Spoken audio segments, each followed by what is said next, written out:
When we look back at history with the benefit of hindsight, everything can seem inevitable. We can look at a seminal moment and it may seem that it was meant to be that way. All the currents of history led up to it. And sometimes the future may even have been shaped by that event. If there was a story to our existence, that event could seem to be a critical plot point.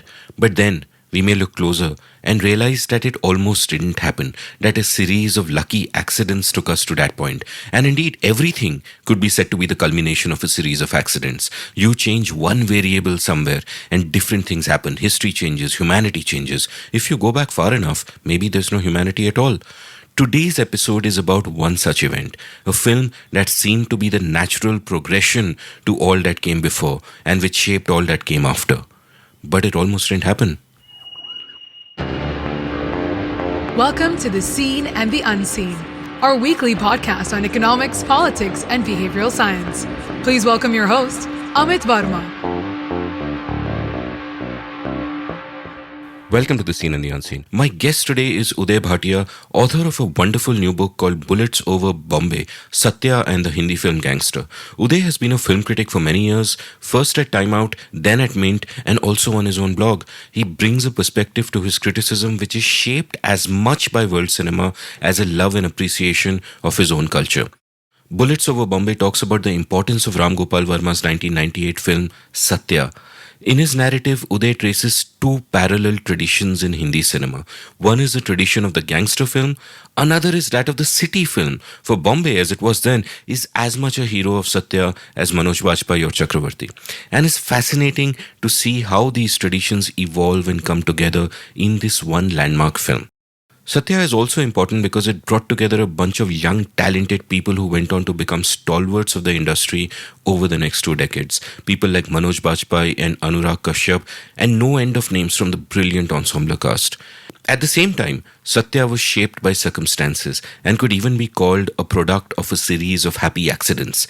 It's such a great example of how history can be shaped by serendipity. I love this conversation with Uday, in which we also discussed his evolution as a film critic. In some ways, this episode is a natural follow-up to the episode I recorded a few weeks ago with my good friend Jai Arjun Singh. I'll link that from the show notes. Before we get to this conversation though, let's take a quick commercial break. Do you want to read more? I've put in a lot of work in recent years in building a reading habit. This means that I read more books, but I also read more long-form articles and essays. There's a world of knowledge available through the internet, but the problem we all face is, how do we navigate this knowledge? How do we know what to read? How do we put the right incentives in place? Well, I discovered one way. A couple of friends of mine run this awesome company called CTQ Compounds at ctqcompounds.com, which aims to help people up-level themselves by reading more. A few months ago, I signed up for one of their programs called The Daily Reader. Every day for 6 months, they sent me a long-form article to read. The subjects covered went from machine learning to mythology to mental models and marmalade. This helped me build a habit of reading. At the end of every day, I understood the world a little better than I did before. So if you want to build your reading habit, head on over to CTQ Compounds and check out their Daily Reader. New batches start every month. They also have a great program called Future Stack, which helps you stay up to date with ideas, skills, and mental models that will help you stay relevant in the future. Future Stack batches start every Saturday. Also, check out their Social Capital Compound, which helps you master social media. What's more, you get a discount of a whopping 2,500 rupees, 2,500 if you use the discount code UNSEEN. So head on over to CTQ Compounds at ctqcompounds.com and use the code UNSEEN. Up-level yourself. Uday, welcome to The Seen and the Unseen. Thanks, Amit. So I, enjoyed reading your book thoroughly, and what your book also made me do was it made me watch Satya. And I was about to say rewatch Satya, except that I have no memory of watching it in the first place back when it came out. But, before we kind of get talking about the film and about Indian cinema in general and all of that, tell me a little bit about yourself. How did you get into you are now? Because, started off going down a different route, right? So tell me about your childhood. How, did you always like movies? What was it like growing up? Where did you grow up? You could say I fell into film writing sideways. I grew up in Lucknow, and I wasn't really much of a movie buff growing up. Neither were my parents. So I just watch as much as your regular moviegoer, or maybe even less than your average moviegoer. And I think this continued through my childhood. If there was a big film, we'd go and see it in the theater. Otherwise, it was mostly just on TV, or we'd get a video cassette. And when I went to college in Delhi, that's when things started to pick up a little bit. Though even then, I wasn't into film as much. I was much more into music and music writing than I was into film then. But I started to get a little more interested. I remember there was this film by Govind Nihalani called Dev with Amitabh Bachchan. And I remember coming back in a very agitated state after I saw it, and I wrote like whatever, some 700 words, and I think then crumpled it up after that. But that was, I think, the first time I'd put down my thoughts about a film. But still, in college, I would say that even then, anyone who knew me well knew me as a music fan and not particularly a film fan. Things kind of changed after that when I two things changed basically. I got interested in world cinema, and I started my MBA also in Delhi, and that kind of you wouldn't think they would be related, but they were in a weird way, because we had three or four very serious cinephiles in the batch before me. And so they had all the Bergmans and Tarkovskys on a shared drive, and you could just pick it up and watch them. So for the first time, I watched all these films, and they sort of blew my mind and started opening up my idea of cinema. So things kind of went on from there. So that's kind of fascinating. And what's also fascinating to me is that, growing up, I did an episode with Jai Arjun Singh, which you mentioned that you heard, and Jai and I both kind of grew up in the 80s and then adulthood in the 90s and all of that.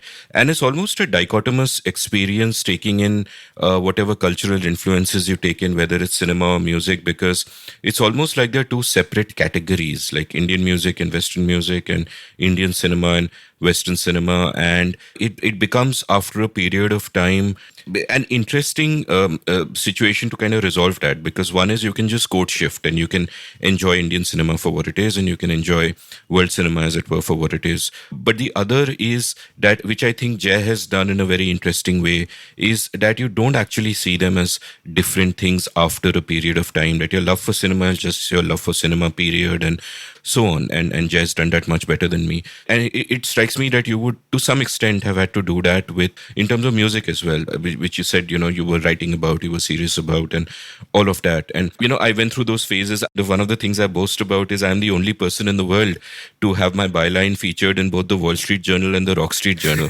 So in the 90s, I did a bunch of stories for the Rock Street Journal and all that. But I was heavily into kind of Western music, and it's only much later that I grew to sort of lose some of that snobbery and gain an appreciation for Indian music. So what was that journey for you? Because you make it sound really seamless, in the sense I discovered world cinema and I was watching Bergman and Tarkovsky and all that. But at the same time, you write with such deep insight about Indian cinema. Like, I learned so much reading this book, especially the first couple of chapters where you really go into the history of gangster movies in Hindi cinema, and then city films in Hindi cinema. I would read something, go to YouTube, see if it's there, watch clips. It was like so much deep insight. Tell me a little bit about that. Were you closer to one kind of films than another? And was there an analog of that in music? So I actually approached films a lot in the beginning through film criticism, which was almost a byproduct of a lot of music writing which I was consuming at that time. I read a lot of authors like Grail Marcus, Lester Bangs, David Frick, Peter Guralnick. I really enjoyed all their stuff in college. I gained an appreciation of how you could write about an art form through those initially. And I actually know the turning point from music criticism to film criticism, because it was in a Lester Bangs review of a Stooges album. And he talks about Pauline Kael, the great American film critic.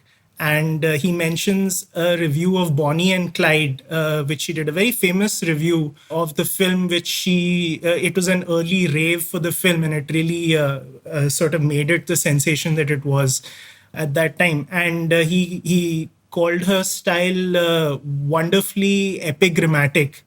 And first of all, I had to look up epigrammatic. And once I did, I thought that's a really nice thing to say about someone's writing. And so I looked up Pauline Kael through that. And that was actually my start into film criticism.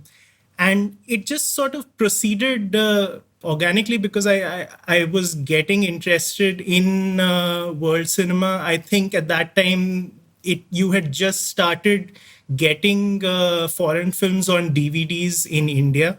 So I could buy a few of those. You had a lot which you could get secondhand in Palika Bazaar in Delhi, and so I'd watch those, and I'd print out the Criterion Collection booklets because they have the essays on their site. So I used to print them out and read them. So a lot of the film knowledge that I actually had in the early days was theoretical. I'd have read about, say, Contempt or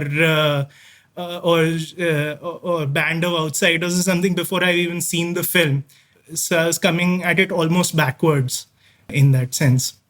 That's wonderful, and you speak about buying DVDs at Palika Bazaar, and it just kind of reminded me, like, I've just moved house, and a couple of the cartons, which the last time we moved house 9 years ago, we had these, a couple of cartons full of audio cassettes and a couple of cartons full of CDs and DVDs, and we were just trying to figure out what the hell do we do with them now, because this is Bombay, right? Small flats and all that, relatively, and they're taking up so much space, and eventually we kind of decided that, listen, we're just going to take pictures of the audio cassettes or whatever that, just take pictures of the pile for nostalgia's sake, keep a couple of mixtapes we might have made back in the past for each other, and just chuck the rest because there's nothing you do with that. And DVDs kind of feels like that sort of foregone era there. So, when you sort of start discovering world cinema like this, I mean, one of the fascinating ways of discovering it in this manner, where you've read the criticism about the film before you actually see the film, is that you're kind of viewing it in a different way. You're viewing it with different eyes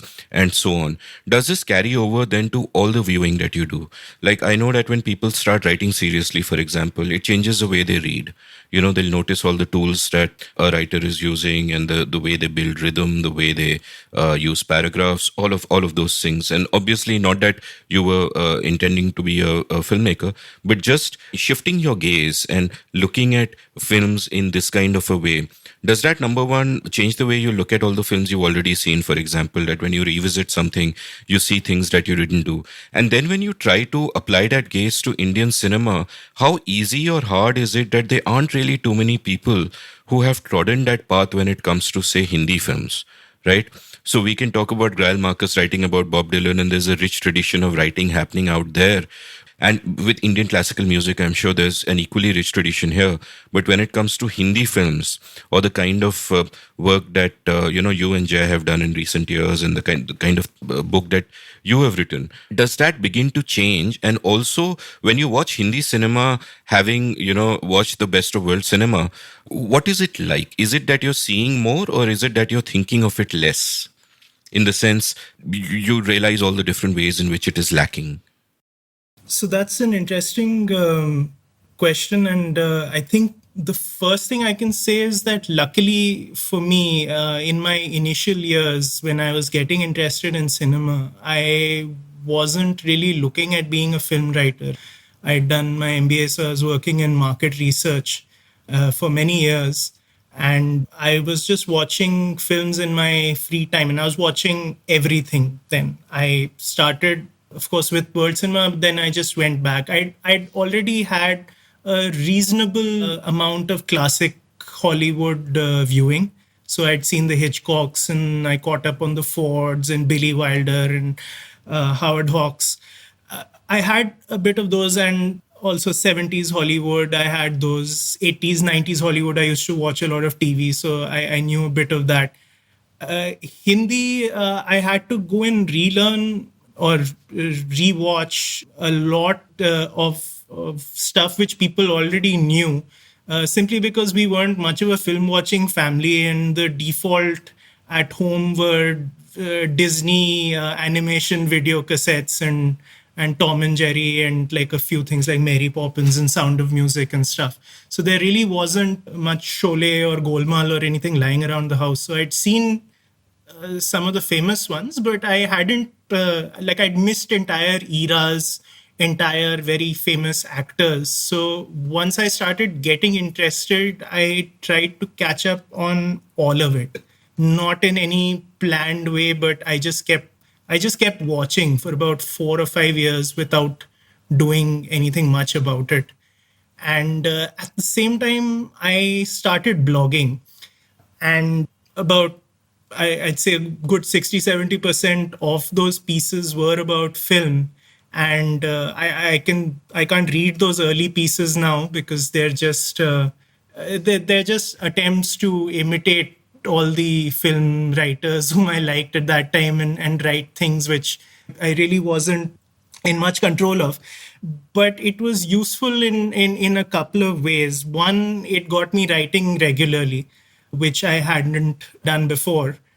And two, it allowed me to have something to show when I applied for my first journalism job, which was to Time Out, because I didn't have any journalism training, and I was really raw at that time. All I really had was this blog, and I showed it, and quite luckily, I think I was hired as their film and theater person in Delhi. There were already people in Bombay doing the reviews, so that pressure wasn't there. But I was allowed to write at least some stuff on it.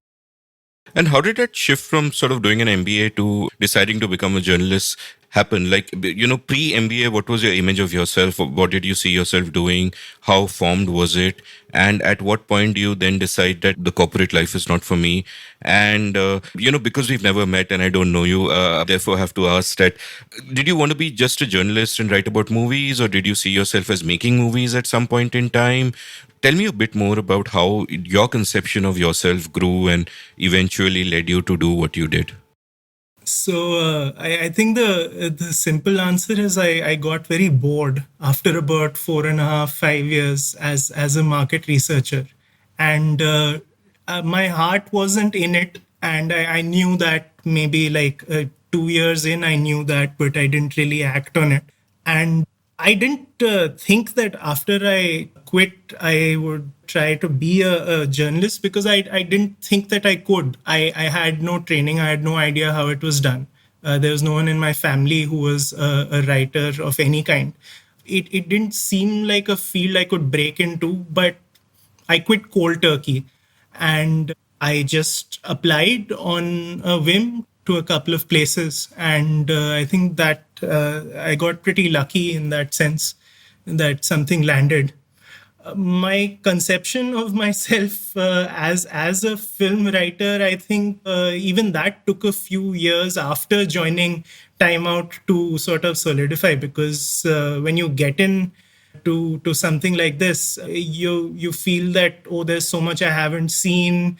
How will I when I get to do reviews of like the next Salman Khan film that's coming out on the weekend? How am I going to do it with only 4 hours to write the review? And so it took a while for me to even sort of think of myself as a proper film critic. And the learning kept on in the first couple of years of the job.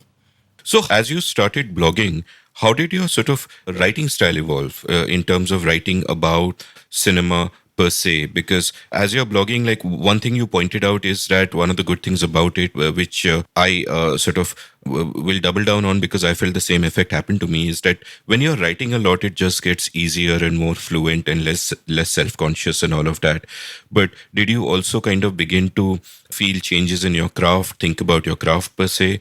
Was the act of then actually writing for a magazine like Time Out and, all the people you wrote for after that, did that kind of affect your writing? Tell me a bit about thinking about your writing per se during this entire period. So in the start, it's a bit difficult to have a style of your own, and you're very conscious of that. Also, if you're a slightly self-aware writer, and you know that I like Pauline Kael, I like David Thompson, I like Jeffrey O'Brien, then you know that, oh, I'm taking this phrasing from this person, I'm taking this sort of approach from so and so. And for the first few years, of course, there was a lot of that. First few years of the job, I would say there was enough, and you kind of grow into your own style. I think, as you said, the more you write, and also I think the more you start thinking about film, you develop more original thoughts about it, and you don't have to rely on received wisdom about it. I saw those changes come slowly for me. It took a few years, and I was, in retrospect, I'm quite happy that I wasn't doing weekly reviews at the start, because I think that would be a lot of pressure. And I see a lot of young writers made to do that now. And it's a tough thing doing that, like just when you're thrust into your first job and then writing a review, and in a few hours, sometimes you just have to watch it on Friday, because the worst films don't have press shows now.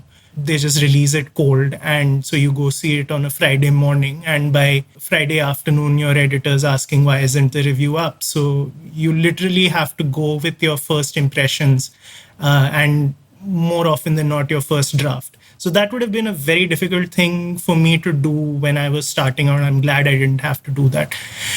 I think also, just in terms of reading more widely and figuring out how people do certain things rather than just reviewing, I think how people approach criticism as a whole. There's a British writer named David Thompson, whom I'm a big fan of, and he has a book called "Have You Seen 1001 Films to Watch Before You Die," something like that.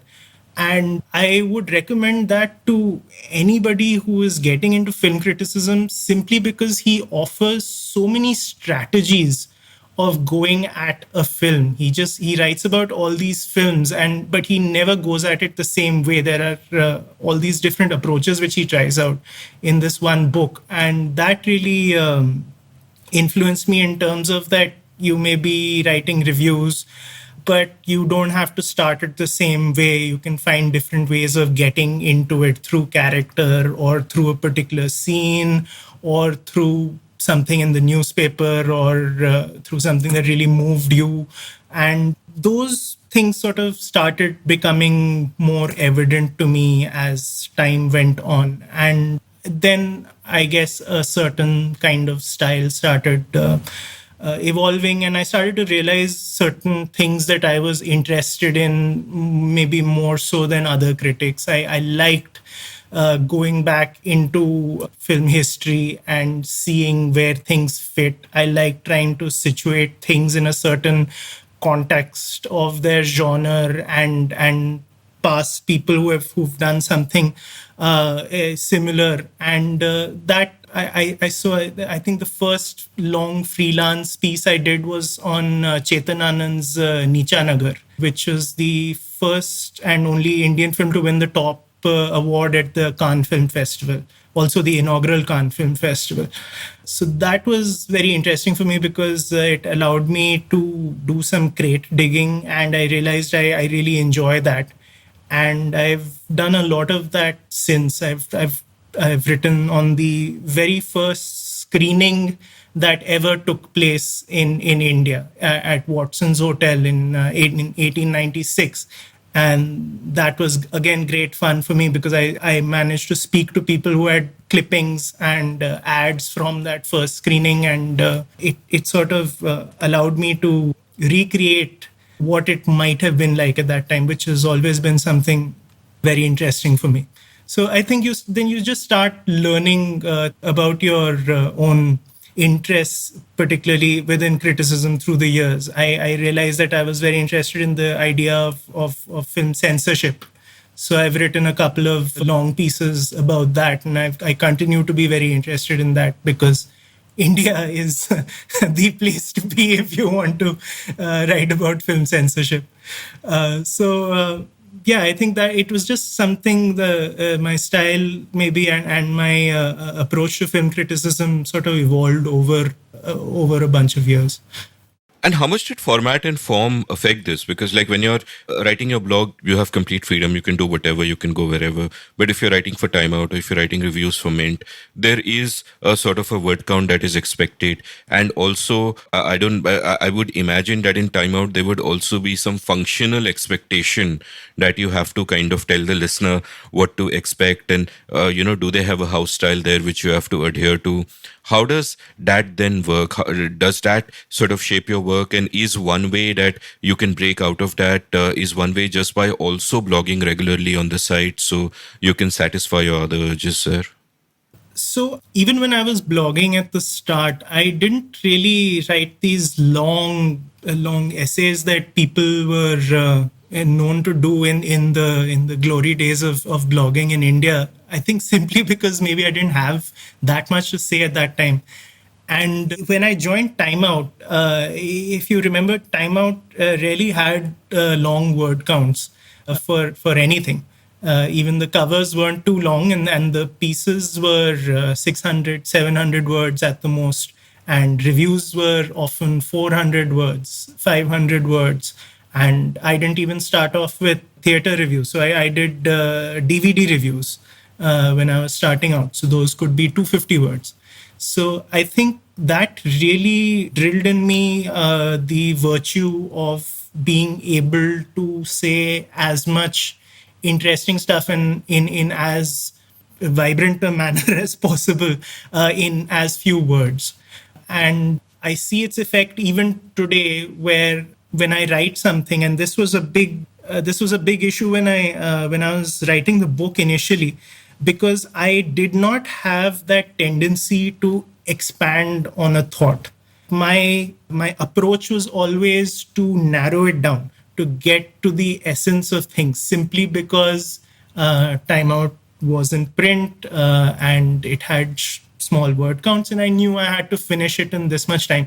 And that became sort of set for me. So even later, when I moved to places, I worked for Sunday Guardian for a short time in Delhi, and since then I've been in Mint, where the word counts are longer.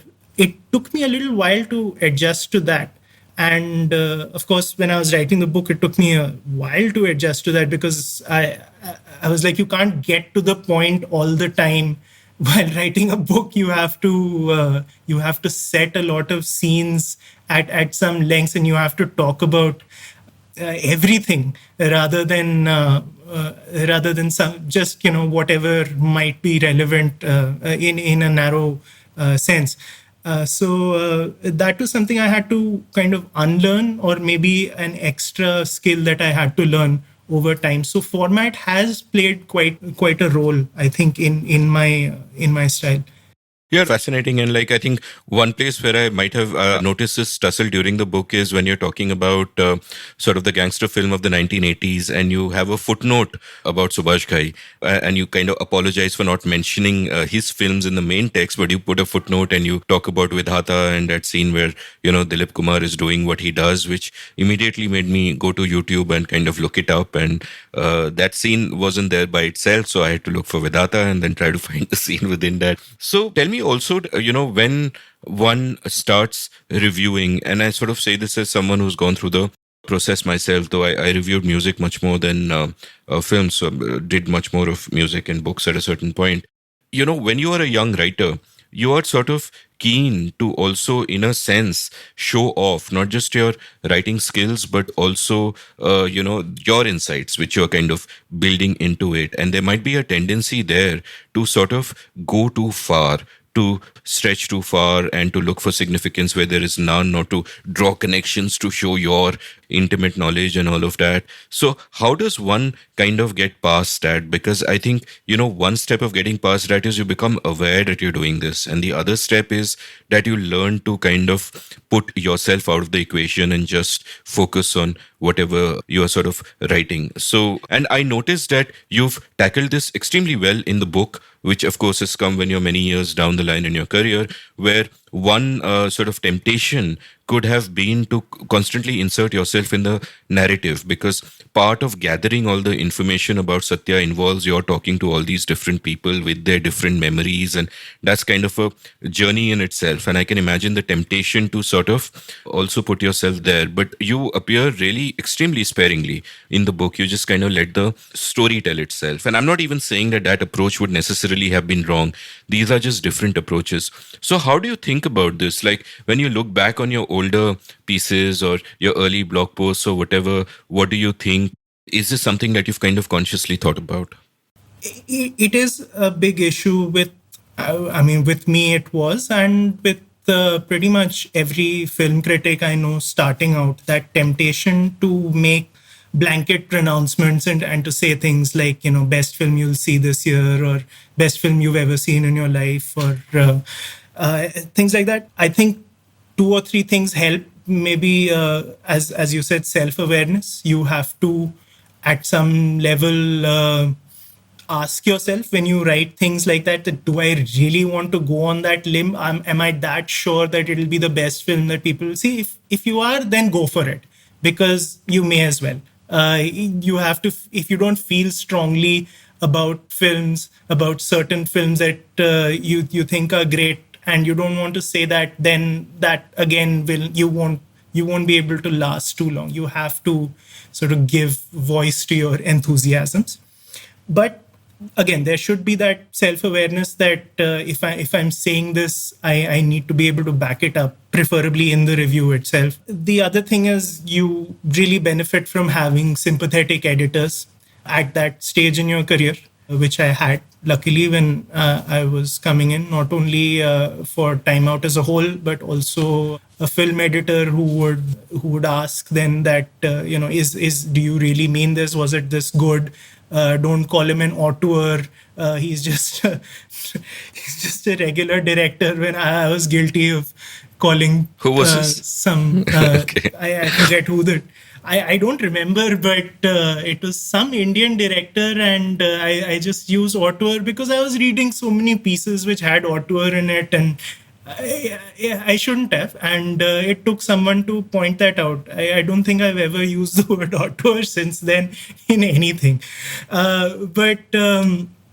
Yeah, so that really helps. And also it just helps reading other people after you've written something about a particular film, even if you don't think they're the greatest critics.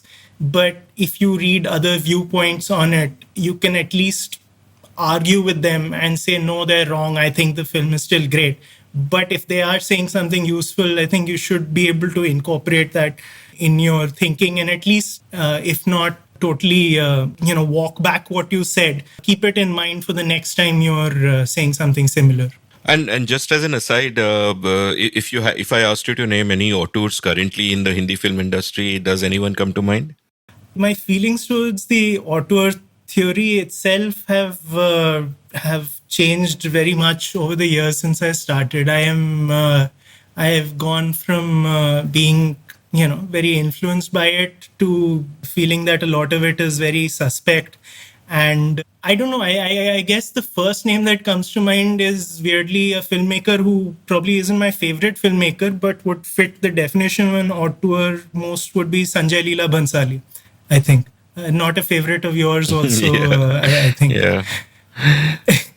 And it's just that you can see his mark on whatever he does. He never makes a non-Sanjay Leela Bhansali film since he started. So in that sense, he would be the true definition of an auteur. But I don't know how much that really counts for now. No, that's a fantastic example, because you're absolutely right. I mean, you see his vision in everything he does. You and I may not like it for different reasons, but I mean, it is what it is. Now, you mentioned sort of always being curious about the history of cinema and going back to see, okay, this was the first showing. And your book is, of course, full of delightful history, which sort of sets so much context. How do you do this kind of research? Because beyond the point, there aren't, to the best of my awareness, there isn't such rich literature available in India for Hindi cinema beyond a few standard books, which will really take you deep back. So how are you gaining all this knowledge? And if a lot of it comes from talking to old timers, talking to people, dredging their memories, how does that kind of work? Take me a little bit through that, and whether this was something that you used to do deliberately before you set out to write a book like this. Because this book, obviously, it makes it instrumental to go back into history because you have to give all this context. But apart from this, what was your approach, and how would you manage? Where would you find your dope? So as you said, there's a huge stumbling block in the sense that we haven't documented our cinema history well at all. It is very difficult to find material on the old films. It's also very difficult to view the old films. So that is actually the biggest stumbling block. When I had started the book, I was hoping to see that, if I could see some things from the 30s, gangster films from the 30s, because I found mentions of things that were crime films made by Parsi filmmakers and other Bombay filmmakers. And they sounded really interesting. But I didn't want to write about them only in theory if I couldn't even see a still of any of them. In the end, I started the book with Kismet, the chapter on the gangsters with Kismet, which is a 1943 film, which you can actually see. It's on YouTube and the print is decent. And so that was as far as I could confidently trace the gangster film. But if there was more access and if we had done more to archive film history, I could have possibly gone further back. I would have liked to go all the way back to the silence, which was not possible. In terms of my work, it does involve speaking to old timers, academics who have that kind of knowledge. There are a couple of writers who have done great work in Indian film history. There's one named B.D. Garga, who's written the definitive account of non-fiction film in India. And he's also written about early film and a history of Indian cinema as a whole. So he is the go-to person for anything that is pre-60s in Indian cinema. Besides that, you just sort of look around, try and get lucky, get newspaper clippings. I managed to do that for my piece on the first film screening and for the censorship piece that I'd written. And for this book, I found some interesting ones. I'd asked a couple of friends in academia to look around for me, and they got me a newspaper account of a crime that had been committed in the 50s. It was a bank heist. And very interestingly, that heist then turns up in Arpar in a slightly changed form.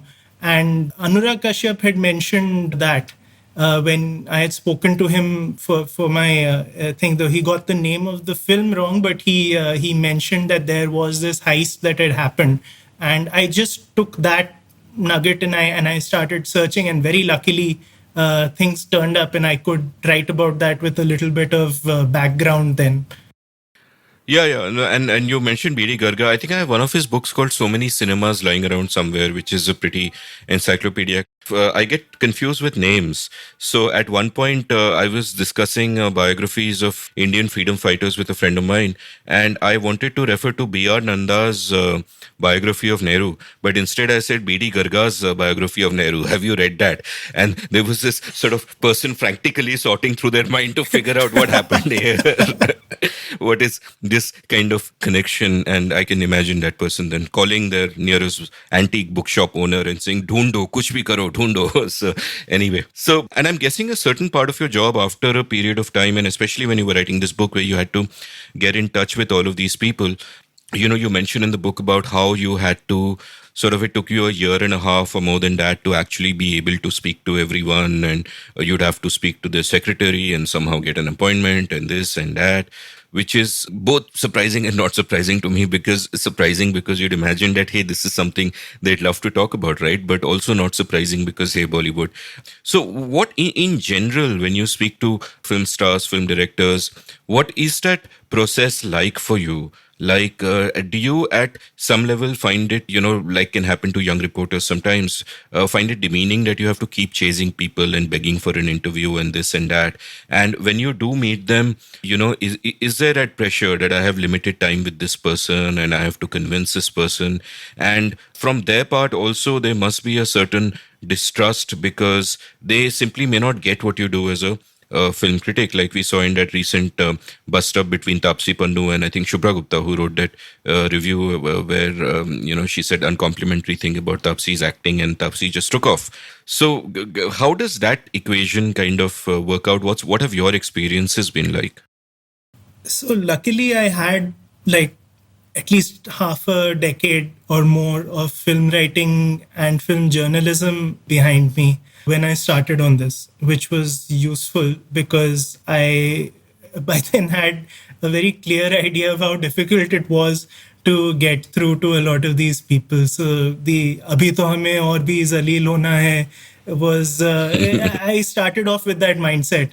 I knew that it wouldn't be easy. And so I just kept doing my own research along with speaking to people. And I kept adding my own thoughts on the film and on the gangster film, on the city film, on the 90s, on whatever came after Satya, while I also tried to then keep going through it. And I had to try pretty much everything. So luckily I was in Bombay. A lot of these people are in Bombay and are active in film. So at least they had PR agents and people whom I could go through. But it wasn't particularly easy. I'll say though that once I did get through to them, everyone spoke with great enthusiasm, except Ramu. Everyone spoke with great enthusiasm about the film, about their time on it, the impact it had on their careers. So it was very fresh in their minds, even though it had been like 20, 21, 22 years since Satya for them. They saw it as some kind of formative experience, most of them, because a lot of them were starting their careers. So I didn't have to convince them about the importance of the project. I think they were very happy that someone was writing on Satya. I think just the problem was getting through to them and nailing them down, getting them for sufficient amounts of time. And in the rare opportunity that I got to follow up with some of them, nailing them down for that also. It was quite a long sort of thing, though. I think I wrote 1.5 years in the book to interview all of them, but that was just the ones whom I went out and met. Even after that, I was getting hold of people on Skype or on the phone. I think Chakravarti and I in particular missed so many calls of ours. I think we may have had like upward of 50 small conversations. And but the quantum of what we spoke may have been less than what I spoke with Anurag in one session. When a critic meets a practitioner, so you've seen a film, you've seen it in a particular way, you have your view of it, your theories of it and all that, and then you meet a practitioner and you might feel that, hey, this scene was done like this for this, and this is where the tradition comes from and all of that, and then that person can just say something like कि नहीं यार हमारा trolley काम नहीं कर रहा था इसलिए इसको बोला कि शोल्डर पे रख चल.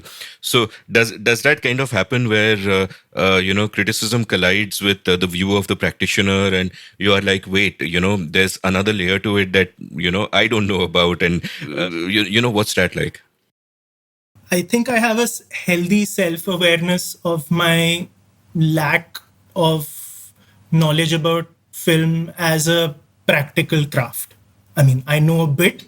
simply through like reading films and watching them and hearing people speak about them and the little I've seen here and there, the shoots I've seen, but it's really not much. So I am completely receptive to people telling me that, oh, you were coming with all these things, but actually things just sort of fell into place and all, which was, I think, to be fair, a lot of Satya was really that. This was to a large extent a film that was made on the fly. A lot of the writing was done the day before or on the morning of the shoot or just before lines would be handed to the actors. And that was because Verma wanted it that way. He'd had an experience early on in the scene where Sushant Singh gets slashed by Satya, and he screams, and that scream was where the thing was supposed to cut, but it was such a loud scream that that Ramu did not cut at that point, and he just let the scene play. And because Sushant was a theater actor, he was smart enough to be able to improvise, and the people around him also improvised, and the scene became a lot richer. And Ramu liked that so much that he said that I want that energy in the rest of the film. I don't want things to go according to plan, and don't worry about the lines. Throw them out. We'll write them on the spot. You can improvise if you want. And he let his actors free and his writers free, and I think that sort of informed the way the film is.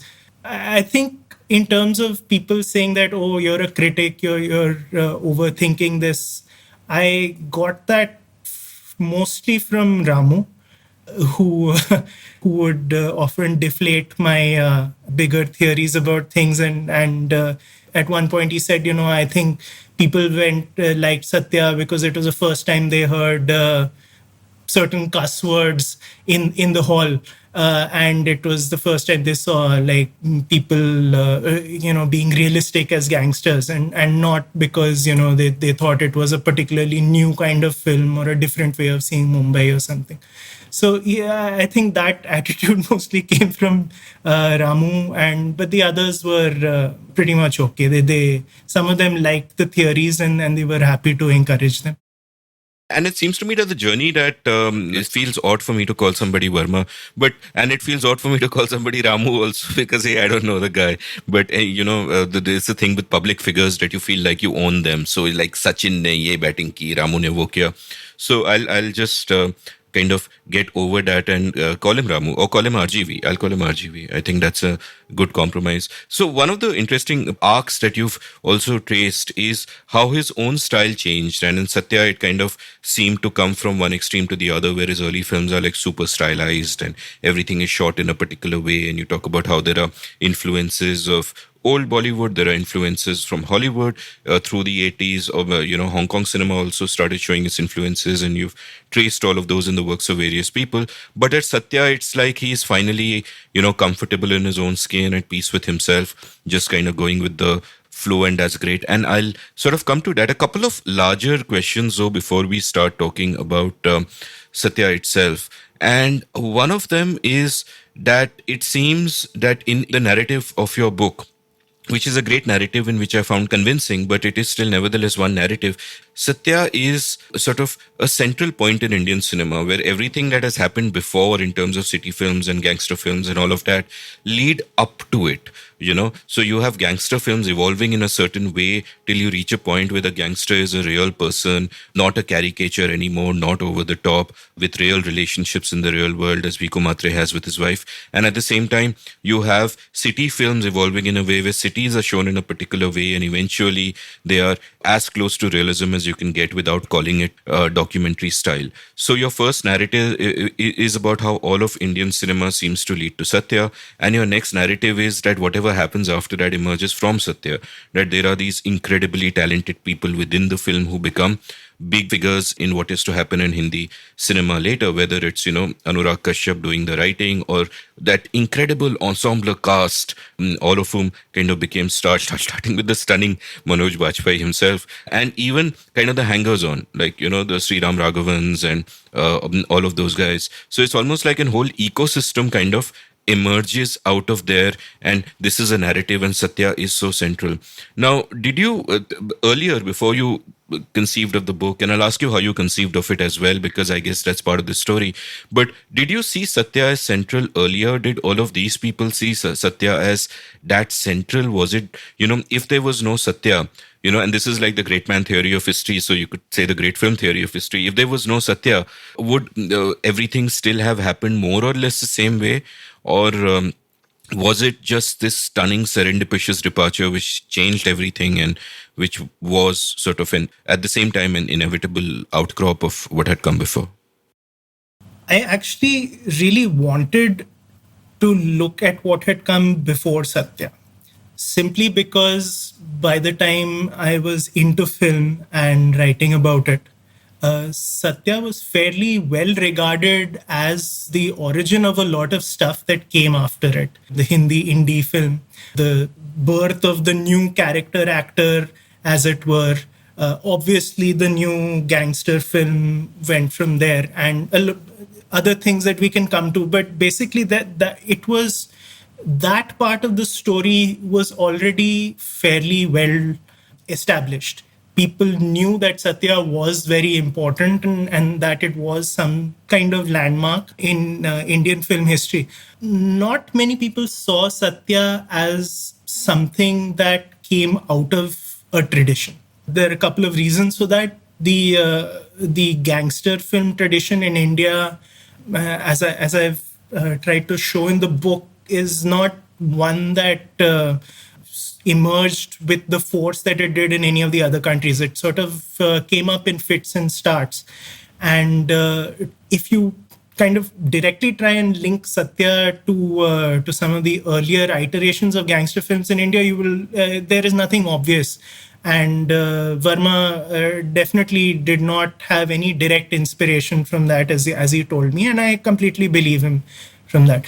But at the same time, you do see, say, from Ard Satya onwards, films like Ard Satya, Arjun, Agnipath, obviously Parinda, Nayakan. Films like these are creating a certain sort of the grammar of the Indian gangster film, which Satya can then pick up on. In the sense, it doesn't have to do all the groundwork itself. So it did build on what these films had, even if it was very different from all these films. And the twin tradition, which is of the city film, was again something something I hadn't seen Satya situated in very much. And it sort of occurred to me early on that this might be a fruitful way to think of this, because Satya, as we know, is a film shot largely in real locations. There were not many studio sets. There wasn't any extensive lighting. There wasn't much costuming. People got their own costumes, or they just bought stuff off the streets and wore it. It's very much ingrained in the daily life of Bombay. You can't really set Satya in another city. It just wouldn't work. It's not just a gangster film. It is a Bombay street film in the purest sense. So I wanted to try and see the other films that had shown Bombay as a real place rather than the cinematic Bombay, which is nearly all of Hindi cinema. And but there are films in between which have shown Bombay as a real living place where actual people spend their lives and speak in a certain way and negotiate the city and interact with its administration and with its transport, and in the 90s with its underworld. And I wanted to see, whether these two traditions came together before Satya, and you could see signs of that also by the late 80s with films like Salim Langde Pe Matro or Salam Bombay or Raak, which are not gangster films, but they have elements of criminality, and you can see how the gangster film and the city film might merge. And Satya was the first time that this was done entirely successfully. Both these historical strands were so illuminating for me, and I'm going to have to do a lot of film watching over the next few weeks. My other sort of larger question really has to do with the nature of fanhood and trends. Like, on an unrelated note, seemingly unrelated note, there is this sort of study that looks into why people form sporting allegiances and how that process works. For example, when do fans of Premier League clubs become fans of those particular clubs, especially if, like most Indians, have never even been to the city in question? And how that theory goes is that when you're a particular age and you start following a sport, when you're, say, 12 or 13 or whatever it is, I've forgotten the exact numbers, whichever club is doing really well at that particular point in time, you become a fan of one of those clubs, and you kind of follow that, which is why, if you meet an Arsenal fan, you'll know they are a certain age, and kids today are probably City and Liverpool fans and so on, and all of that. Now, it strikes me that there might be a similar thing happening in terms of artistic trends as well. That what happens in India in a social sense is you have the liberalization of 91, you have a burgeoning of this middle class, you have many more people consuming cinema from everywhere, books from everywhere, music from everywhere.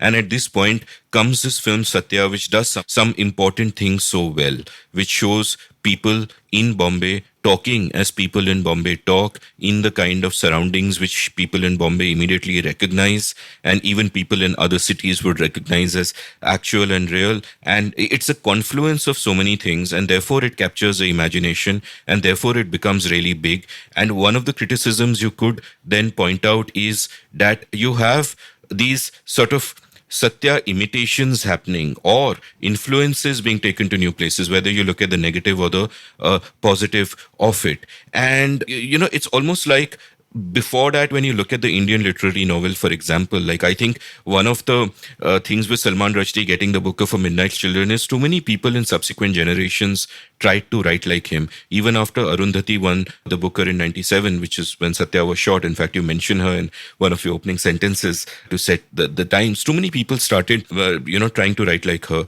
And I've often felt that in Indian cinema, one of our problems is that too many people want to be Anurag Kashyap, in terms of the stylization, the setups, the machismo, which is kind of there, and all of that. You kind of get what I'm saying, just in terms of that style. And that can either be a good thing or a bad thing. It depends on the influence. I think maybe Tarantino had a similar kind of influence on filmmakers there. And it just leads me to wonder that maybe if instead of Satya, there was another kind of film, maybe if Arth Satya came out in 1997, at that moment where it is ready to capture the imagination, do you get something better? Because, I don't know if you'd agree, but I just feel like Arth Satya is a far superior film in every way. Much deeper characters, just much better made, much sort of everything is just kind of so much better and less on the surface. So I hope I haven't set you off by saying that. So what's your sort of reaction to this, the kind of trends that we pick up on, that at a particular point in time where you are impressionable, a Kashyap does something remarkable, so you are like, I want to be the next Kashyap. But it could have been something else. I mean, hopefully for today's generation, Tamane can have that kind of effect. I'd definitely love to see many more Tamanes and Kashyaps, but I mean, no offense to Kashyap, who's such a fine director and writer. What's your response to this rambling of mine?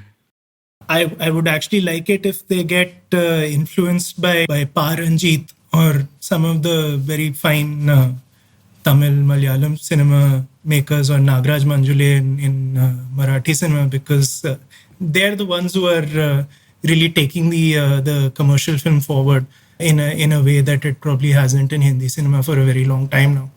You're absolutely right in how people sort of pick up and then stay loyal to whatever changes their conception of art at a young age. And Satya did have that effect on me, though probably not to the extent that you might think, simply because, as I said, I wasn't really watching that much cinema at that time. But I did register the force of it. Even then, it did seem like something very new.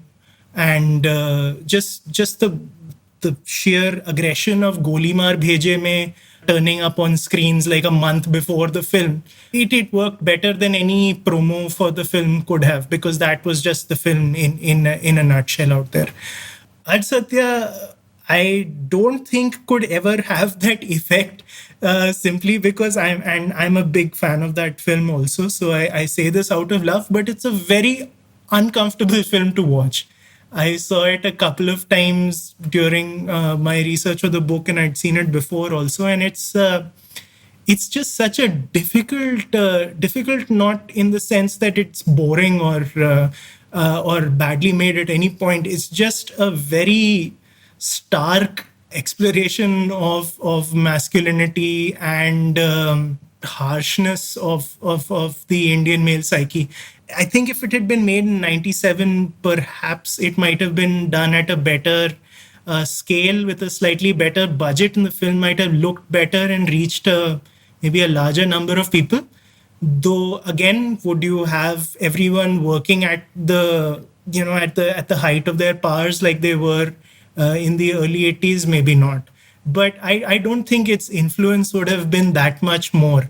I think Art Satya had just the right influence in terms of getting a generation of filmmakers interested in showing a more realistic Bombay and a more realistic police force, more realistic gangsters. Rama Shetty, who's the antagonist in that, played by Sadashiv Ambipurkar, is a very interesting figure for the gangster film, I thought, in India, because he's, after decades of gangsters being like these saints or these tuxedo wearing people, or Ajit or Prem Chopra or Prem Nath, no shade on them because they did their thing with great style. But there was that image of an over the top, leering Indian gangster, and he was different. He was quiet and he was thoughtful, and it really gave options for people who wanted to maybe work in a slightly more commercial format. And you can see Ramu run with the idea in his first film, which is Shiva. The antagonist, played by Raghuvaran in that, is also soft spoken relatively, and doesn't get psychotic till very late in the film, which is unheard of at that time. And Ramu was, of course, working in a very different sort of space than Govind Nilani was when he was making Art Satya. But you can see that connection run through there, and of course, then through on and into the more realistic gangsters of Israt Ke Subhane and Satya. As an aside, many years back in 2009, I wrote this mediocre novel called My Friend Sancho, and Govind Nelani got in touch with me, and he said he wants to make it into a film. So we met, and it was an amusing meeting because I was trying to convince him it wouldn't be a good film because it doesn't have that kind of narrative arc and all of that. And he was saying, Naini, I want to make it. And then it was really sad because he sort of went on this lament about how no one takes him seriously anymore, and how the ecosystem and was so much better in the early 1980s when he made the films he did, Art Satya, Party, and whatever. And he also bemoaned how he didn't even have a print of Party. He said, Mere paas wo film hai hi nahi. And, can you get it from somewhere? And those were the days, that was 2009. So I remember writing an email to a friend of mine in the US and saying, just see if Netflix has it. Netflix was in the DVD rental business. So they had it. He immediately got a copy and shipped it to me. But by that time, I think it was available otherwise as well. But that film never kind of happened. After a month, he kind of got in touch with me and we did a treatment together for a Hindi film. And then he said, ki nahi, abhi Marathi mein banate hai, because I think, and this is very interesting, he said the Marathi industry today is in the same stage as the Hindi film industry was in the 80s. तो हिंदी में कुछ hope नहीं है, मराठी में बनाते हैं. And we did a treatment set in Pune. But then I just completely dropped off from the map. So I don't think he'll be listening to this. But if he is, apologies. I just kind of disappeared on him because I could see it was sort of going nowhere. And I just felt very embarrassed about the whole thing. But anyway, that's an aside. Let's take a quick commercial break. And when we get back, let's start talking about Satya and gangster movies and city movies and your wonderful book. Long before I was a podcaster, I was a writer. In fact, chances are that many of you first heard of me because of my blog India Uncut, which was active between 2003 and 2009 and became somewhat popular at the time. I love the freedom the form gave me, and I feel I was shaped by it in many ways. I exercised my writing muscle every day and was forced to think about many different things because I wrote about many different things. Well, that phase in my life ended for various reasons, and now it is time to revive it. Only now I'm doing it through a newsletter. I have started the India Uncut newsletter at indiauncut.substack.com, where I will write regularly about whatever catches my fancy. I'll write about some of the themes I cover in this podcast and about much else. So please do head on over to indiauncut.substack.com and subscribe. It is free. Once you sign up, each new installment that I write will land up in your email inbox. You don't need to go anywhere. So subscribe now for free. The India Uncut newsletter at indiauncut.substack.com. Thank you. Welcome back to The Scene and the Unseen. I'm chatting with Uday Bhatia about his wonderful book on Satya, but it's on a lot more than Satya. It's also about Indian film history and the evolution of the gangster film in the Hindi film industry and the city film in the Indian film industry. Let's sort of talk about the gangster film tradition first. It's interesting that you also sort of set the historical context of, post-partition Bombay, where, there are 1.8 million people here in 1941, that becomes 3 million in 1951.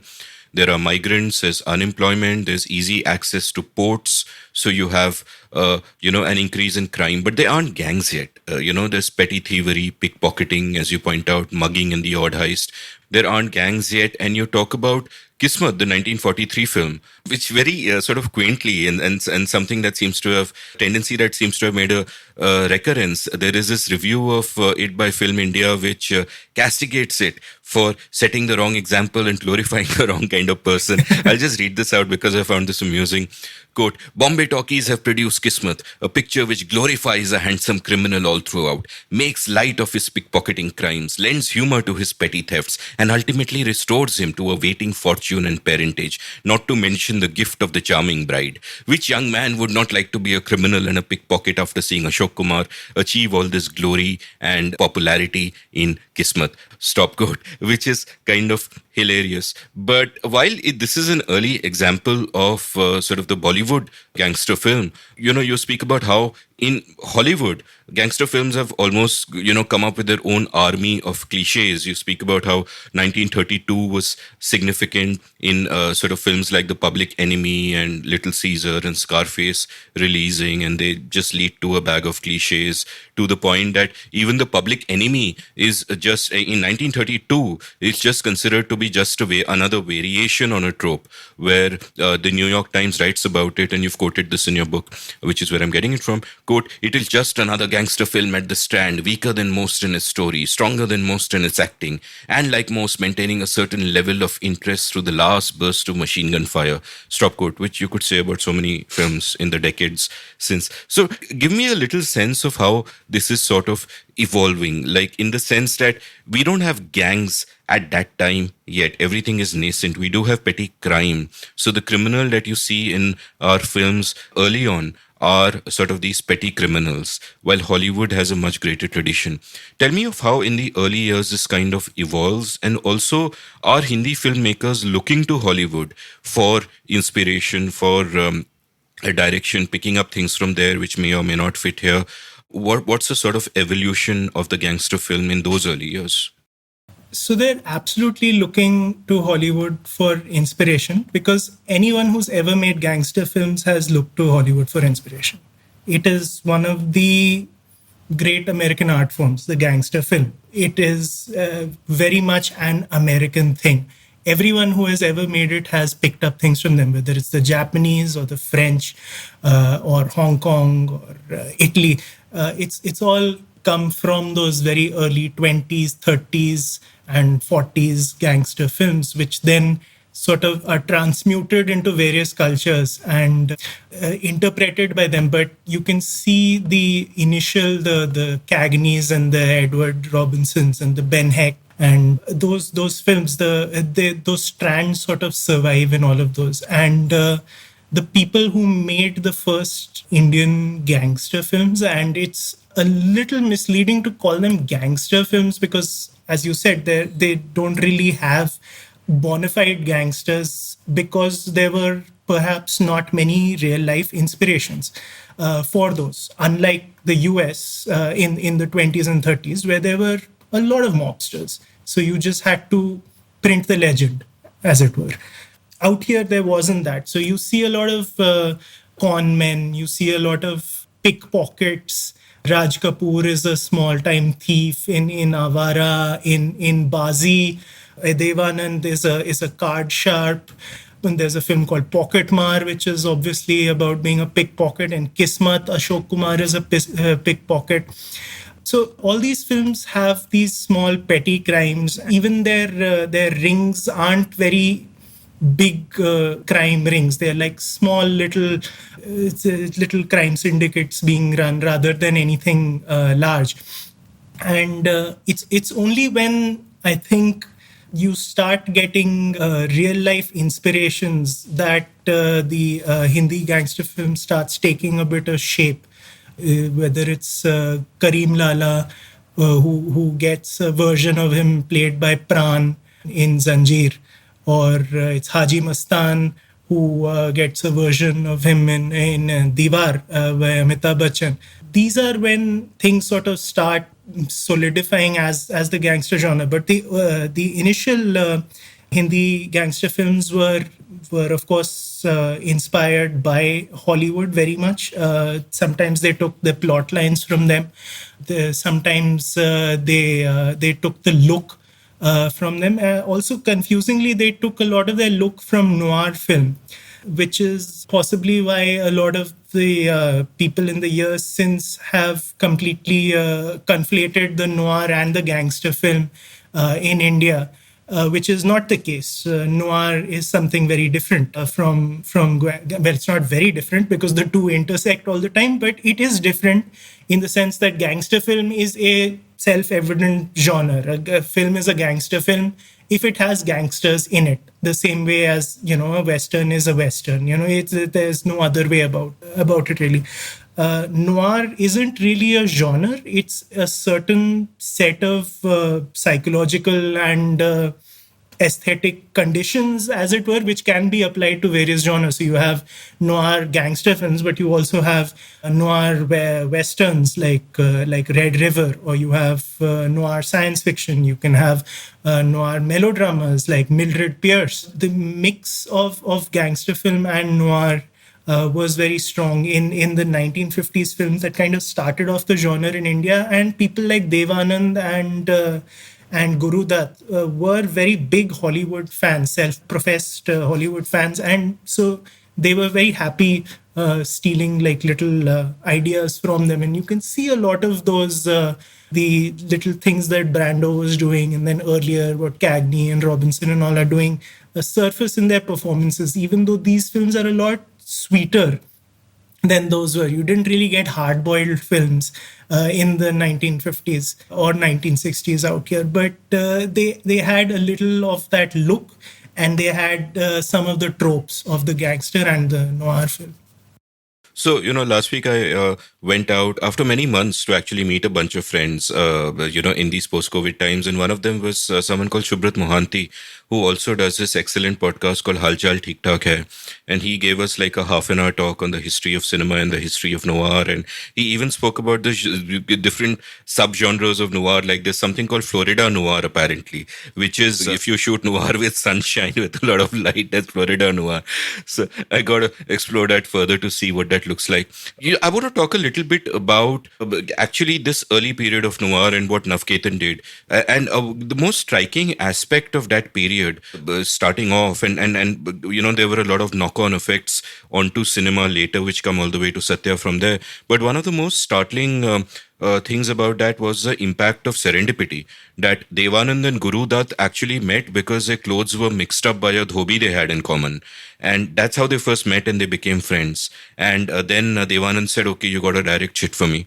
And the two got together and just sort of made a bunch of films. There was Bazi, and, you've spoken about Arpar and CID. And CID is very interesting because one of the things that you sort of mentioned in your book, which took me down a rabbit hole, was you spoke about the song Leke Pehla Pehla Pyar, which shows Marine Drive as desolate and empty. So instantly I went on YouTube and it's there, and it's a lovely song, and it has 57 million views. And so, just as an aside, before we talk about the Navketan period and the Noir period, what is it fundamentally about so much of this older music that it remains so incredibly popular today? Is it just a selection bias that we just remember the best songs from all of these decades and we can't really compare it with all the random stuff that comes out? Or is there something that we have lost in some way, maybe in terms of approach or whatever? What's sort of your sense of this before, we go back to Navketan and Noir and whatever happened there? I think it may be a bit of both. We certainly have lost our way in terms of Hindi film music. And I say that as a huge fan of Hindi film music and someone who related to Hindi film music a lot earlier than I related to Hindi films. I was a mega fan of A.R. Rahman growing up in the 90s. It was the most exciting thing. Like I saw his rise and Sachin Tendulkar's rise as pretty much analogous events happening at that time. It was... of course, there have been one or two good decades even after that, but now things are in fairly dire straits. So I think we can leave that for other people to try and figure out why that's happening, because I have no answers. But as far as the older songs are concerned, I think a lot of our engagement with Hindi film is through music. And that seems like an evident thing to say, but I don't think people realize the extent to which people relate to Hindi films through music. I think that has changed maybe in the last 1 or 2 decades, where if you mention a particular film, people will actually talk about things about the film. And maybe a few films in history have been lucky that way, that, like if you talk about Sholay, or if you talk about Kagaz Ke Phool or Pyasa or Golmaal, or Jaane Bhi Do Yaro, people won't talk about the songs, they'll talk about the film. But if you talk about Pakiza, or if you talk about pretty much any film from the 1950s, or if you talk about some of the early color Vijayanand thrillers, which are superb filmmaking, Teesri Manzil is perhaps unmatched in terms of just fluent commercial filmmaking at its best. It's incredible. But people will still talk about the songs more likely in conversation, and not too many will actually get to the films. I think it is just something in the way we relate to films, maybe because it is, we hear it on the radio, and the radio was such a big part of Indian life for so many years that those were our first impressions of the film. Those were what sold the films, and often they were what got people back to the halls. I think there is just something in that is very central to our idea of films, and we just go straight for the music rather than the filmmaking. And that was actually something which I didn't do because I didn't have that much of a background before I got really interested in films. So when I was looking at a lot of these older films, I managed to see them as a whole without having too much idea about this is like a classic song that would always play. So some, of course, I knew, like CID or whatever, Pyasa, Kagaz Ke Phool, Teesri Manzil. These are just albums of which everyone knows all the songs. But the less like the other films that were made by Navketan at that time, Aar Paar and Taxi Driver and Bazi, I didn't know too many of those songs. So I was actually engaging with them when I saw the films, and it was very interesting for me because I could appreciate them as craft, but within my appreciation of the whole film, rather than having an earlier impression of it already in my mind. It's also interesting, in the context of the songs of Satya, there are at least two which are a startling departure in different ways. Like you speak about how Badalo Se is actually not voiced by actors. It's like a montage, and that's become common enough. But at the time, it was very unusual to see a Hindi film song where people aren't running around trees singing and lip syncing to it. And also, of course, Golimar Bheje Mein, which, as you point out, Gulzar had written. and Ramu didn't like it, and or RGB didn't like it, as I am supposed to say, and went with it nevertheless, and then later realized that, damn, this works because it really strikes a chord. Like Gulzar just absolutely, as so often in his career, just nailed the moment and the thing. What also kind of strikes me, just sort of going back to the Navketan type, was one, you've detailed out many of these films and made me want to watch all of them again, because there seems to be a lot of spectacular stuff happening there. But then you also, when you write about post noir Bollywood and what's happening after that, and it strikes me that there is also an evolution of both the hero and the villain, so to say, and the relationship between them, in the sense that in these early pre-noir and maybe that films of that era, your hero is just a poor guy and society's been hard on him and he's just unlucky, and therefore he can be the hero even though he's a criminal. You kind of understand, you root for him.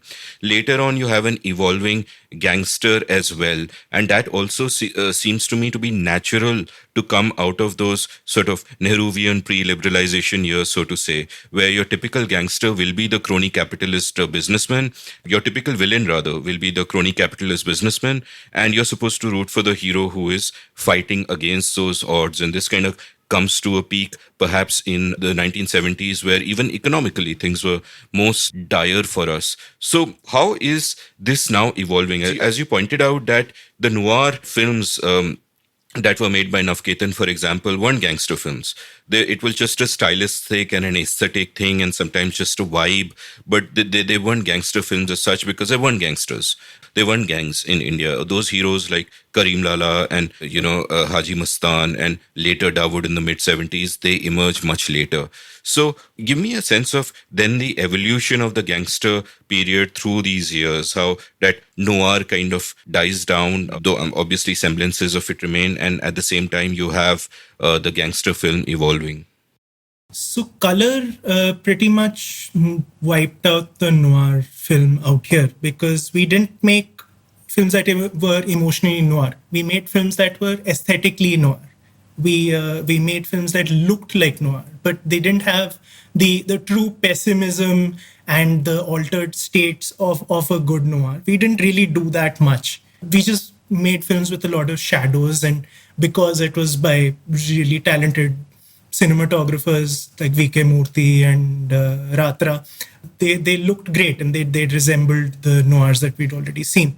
But color, I think, pretty much wiped that out.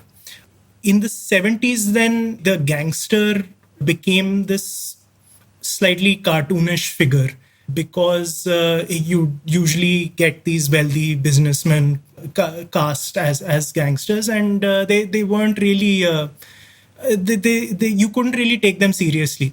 Even in the early Bachchan films, in Zanjeer, you can't really take you take Bachchan seriously, but you can't take Ajit seriously.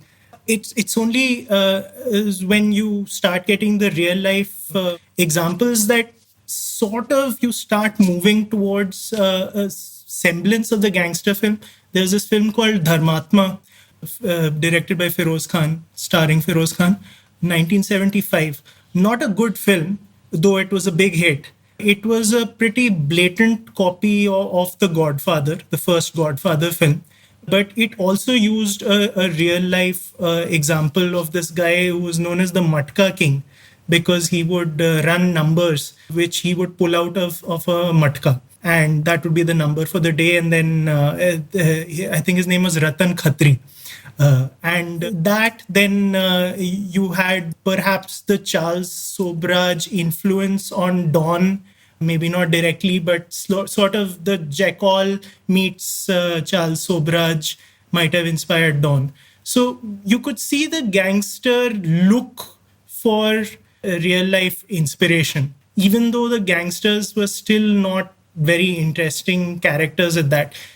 You could call Vijay of Diwar a gangster, a smuggler, but he really isn't presented as such. You don't really see him as that. It is, if you think of Vijay in that, you think of him as a brother, as someone who had a tough childhood, who likes his mother, and not really as a gangster, because that part isn't really stressed. It was like, oh, society has made it so difficult for this person. It was only in the 80s that the genre sort of started taking shape. When you got actual gangster films, you had Subhash Ghai make Vidhata, you had this other Dilip Kumar film called Mashal. In both these films, Dilip Kumar is a reluctant sort of gangster.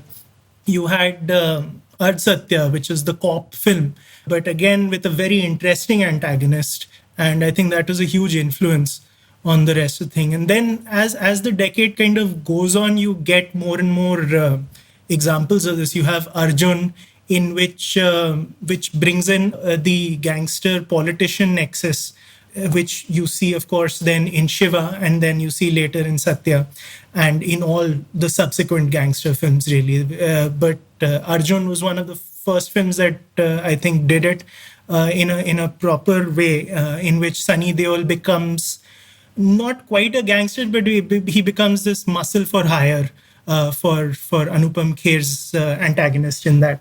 And it's only by the time you reach the end of the 80s with Hathiyar and Parinda in 1989 that I think you could say that we started making bona fide gangster films. These two films are bona fide gangster films, fully realized.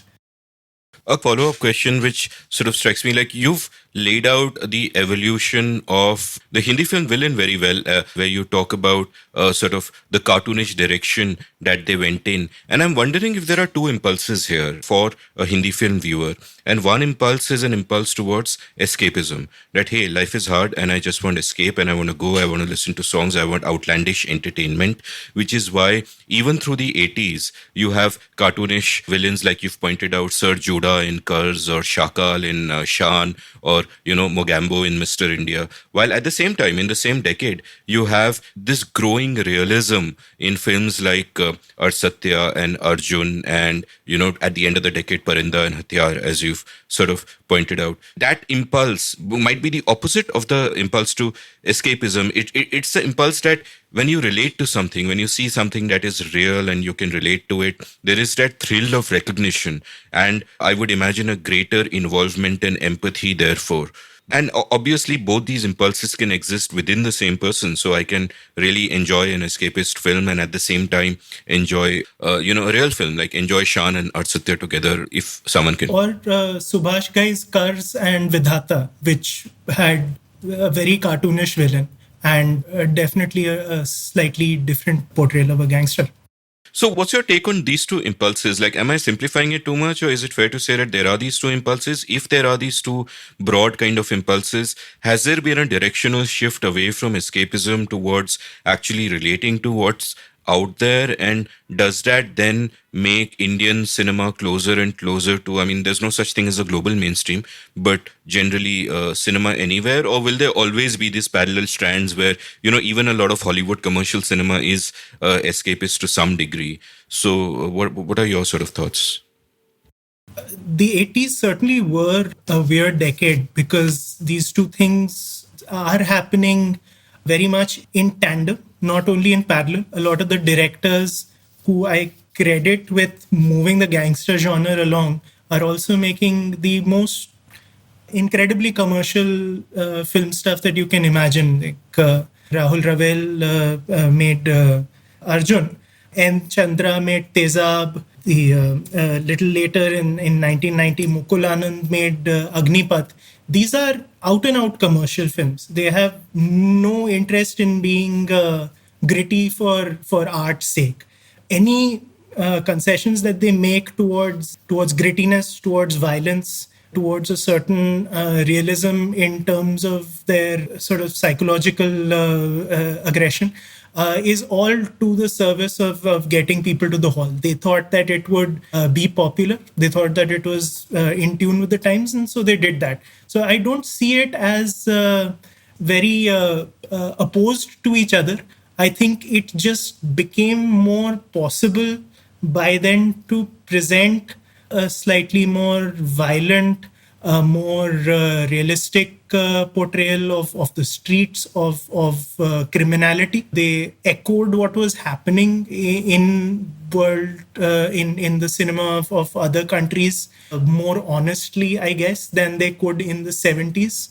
And it just sort of came about without, I think, too much planning. Arsatya would be an outlier. Something like in the late 70s, Arvind Desai ki Ajeeb Dastan, which is shows very much the effects of Martin Scorsese's Taxi Driver on it, and is a very unique view of Bombay in the sense that it really sees it as this giant garbage dump and says as much, which was very unusual for any film then or now.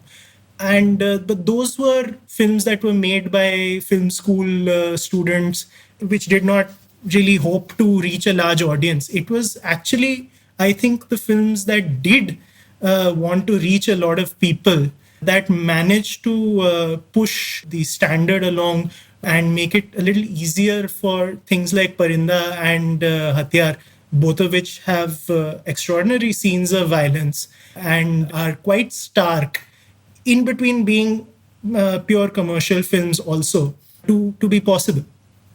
And you've also sort of written about how, you look at Hatyar and Parinda as very important films at that period in time, but you say that you can draw a straight line from Hatyar to Satya, that Hatyar was much more influential, even if people remember Parinda much more today. Elaborate a little bit on why that is.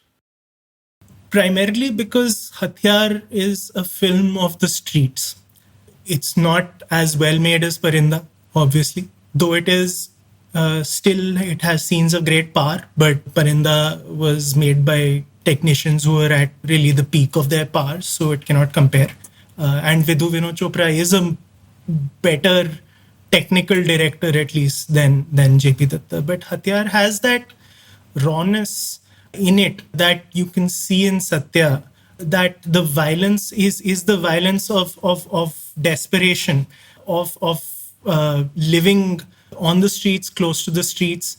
It's not something that is so much related to one's personal histories as it is a sort of larger social condition. In Parinda, it's a very specific story of these people who are actually fairly well off. If you look at the houses in Parinda, they're quite nice. They're at least upper middle class, both antagonist and protagonist, and they all drive around in cars, and they seem quite well off. In Hatyar, no one is well off. They're living in a chawl, same as the people in Satya. They kill people over food. It is a sort of desperate world. And even though Satya doesn't quite have the sort of star quality of a lot of the people in Hatyar, which makes it quite a different feeling film. It feels like an indie, whereas Hatyar still feels like a film that wants to go out to a very large audience. There is that in common, that desperation and that feeling of being off the streets. And I think it's easier to draw that line. Yeah, and there are, of course, other points along that line. You talk about how Is Raat Ki Subah Nahi and Bandit Queen, interestingly, were also important sort of way stations on the journey to Satya. Tell me a little bit about that. Like Is Raat Ki Subah Nahi, I remember watching it at the time and being very struck by it. But you're right, as you mentioned in the book, it just got forgotten by most people after that. People don't talk about it anymore. I think it barely got a release in the halls. I've heard stories that say that it got 1 week or something and then it was just removed. So barely anybody saw it, I think, until it started coming on TV, which is where I saw it first. And to me, it seemed very weird when I first saw it because I wasn't used to that mix of genres, because it's kind of a gangster film, but it's also a bit of social satire, because this world of these yuppie ad men mix up with these gangsters, and the clash is very interesting. It was an important signpost on the way to Satya, because you had fully realized gangster characters more than perhaps any film before that. You had gangsters who were very much humans first, and just incidentally they happen to be gangsters. The Ashish Vidyarthi character, the Saurabh Shukla character, all of them are very much dealing with normal problems. Your father is nagging you, your wife is not getting along with your friend, your brother is taking up with some girl that you don't approve of, and the phone keeps ringing. And these are all like little things. There's this lovely little detail that someone must have added where one gangster has a stone in his shoe, so he keeps limping during a chase, which is just such a small little detail. And you can see that like those kind of things must have appealed to the writers of Satya, one of whom was Saurabh Shukla. And Saurabh Shukla, of course, was not only played a part in Is Raat Ki Subah Nahi, but was rumored to have contributed a bit to the writing, even though he said that I was a bouncing board for ideas. I didn't really write anything, but I sort of this. But you can see that certain things would have appealed to him, and the brotherly relationship between the two gangsters at the heart of that film also is very much echoed in the shooting of Guru Narayan in Satya, the scene on the bridge where he is like, मेरी बीवी इसको राखी बांधती थी, मेरे बच्चे इसको मामा बोलते थे. That scene very much has a parallel in Is Raat Ki Subah Nahi, where Ashish Vidyarthi is charging Saurabh Shukla's character with similar things. Ramu was a bit non-committal when I asked him directly if it had an influence, but Kashyap and Shukla both felt that it was a very big part of it. So I think there is a bit of Is Raat Ki Subah Nahi in Satya. Bandit Queen is a very interesting signpost because it's a dacoit film, which is an entirely different genre in India. It really cannot be clubbed under the gangster. The same as the Western and the gangster film in America. It cannot be looked at as the same things. But Ramu saw it as somewhat of a model for him. He wanted that kind of realism. He said that explicitly in an interview, that I want realism the way Shekhar Kapoor had done in Bandit Queen. And you can see that he picked up a lot of the cast and crew from there. You have Bajpai, you have Saurabh Shukla, you have Ashish Vidyarthi, stunt director Alan Amin was from there. So a lot of people just were directly lifted off that production. I think with the idea that they would bring something of the stark quality of Bandit Queen to Satya. Yeah, and I think you've kind of pointed out how all these guys really knew each other. Like apparently, which I learned from your book, Shekhar Kapoor, RGV and Mani Ratnam formed a film company together to make movies. So they'll say is the only one they made, which is so fascinating. And yeah, there's often stuff that we take for granted, but that had to have originated somewhere. And for example, the different members of a gang having different personalities and interior lives and all of that, which, as you point out, it was not common in Hindi cinema. And it was there in Satya, and it was there before that in Is Raat Ki Subah Nahi. And similarly, a gangster having a normal family life, like that very famous scene in Satya where Bhiku Matre goes home with Satya, and he has that charming spat with Shefali Shah, his wife, over there, and you have this little domestic quarrel with this hardcore gangsters being involved. And that again, may not seem so unusual today, but at the time it certainly would have been given what came before. Before we come back to Satya and zoom down upon it and look at that in detail, let's go to the other historical strand, which is the strand of the city film, which also fascinates me no end. Like Bombay is, of course, a character in Satya. In fact, as you point out, that the film could not have been made anywhere else. It would fundamentally have been a different film if it was in any other city. So tell me a bit about how have Indian films in that sense, looked at Satya. I mean, you've pointed out how, again, going back to Navketan, when Chetan Anand made Taxi Driver, the Indian Taxi Driver of 1954. In the credits, you have the credits ending with the last cast member, quote, and City of Mumbai, stop quote. So tell me a little bit about how sort of Bollywood looked at, or Hindi cinema rather. I don't know if you have a problem with the term Bollywood like Shekhar Kapoor does. It's just become standard shorthand. But how, cities evolved in the way that they were sort of portrayed, especially, Bombay/Mumbai over the years, since that's, the base of the whole industry, as it were. So it's always been a little difficult to track where real Bombay, quote unquote, starts and where cinematic Bombay begins or ends, because the two are, of course, linked. Bombay is the place, and pretty much the only place where Hindi films are made. So you will get a lot of the city in most Hindi films. But that isn't always anything to do with the real city. It's often just a glimpse of the sea. It can be a tourist site, or it can be a famous landmark. But it doesn't quite have much to do with lived experience. When I was tracking the city film, I wanted to see if I could run through a couple of films over the years that had dealt with this lived experience in one way or the other. And it's not as systematic as the gangster film thing, where I could go from like one year to the other and say, okay, it went from here to here to here, and these are gangster films. Out here, I think it jumps a little bit because I'm trying to sort of see certain motifs that are emerging. For example, through language. Now, our idea of Bombay is very much determined by the speech that we hear, the Bombaya speech, the way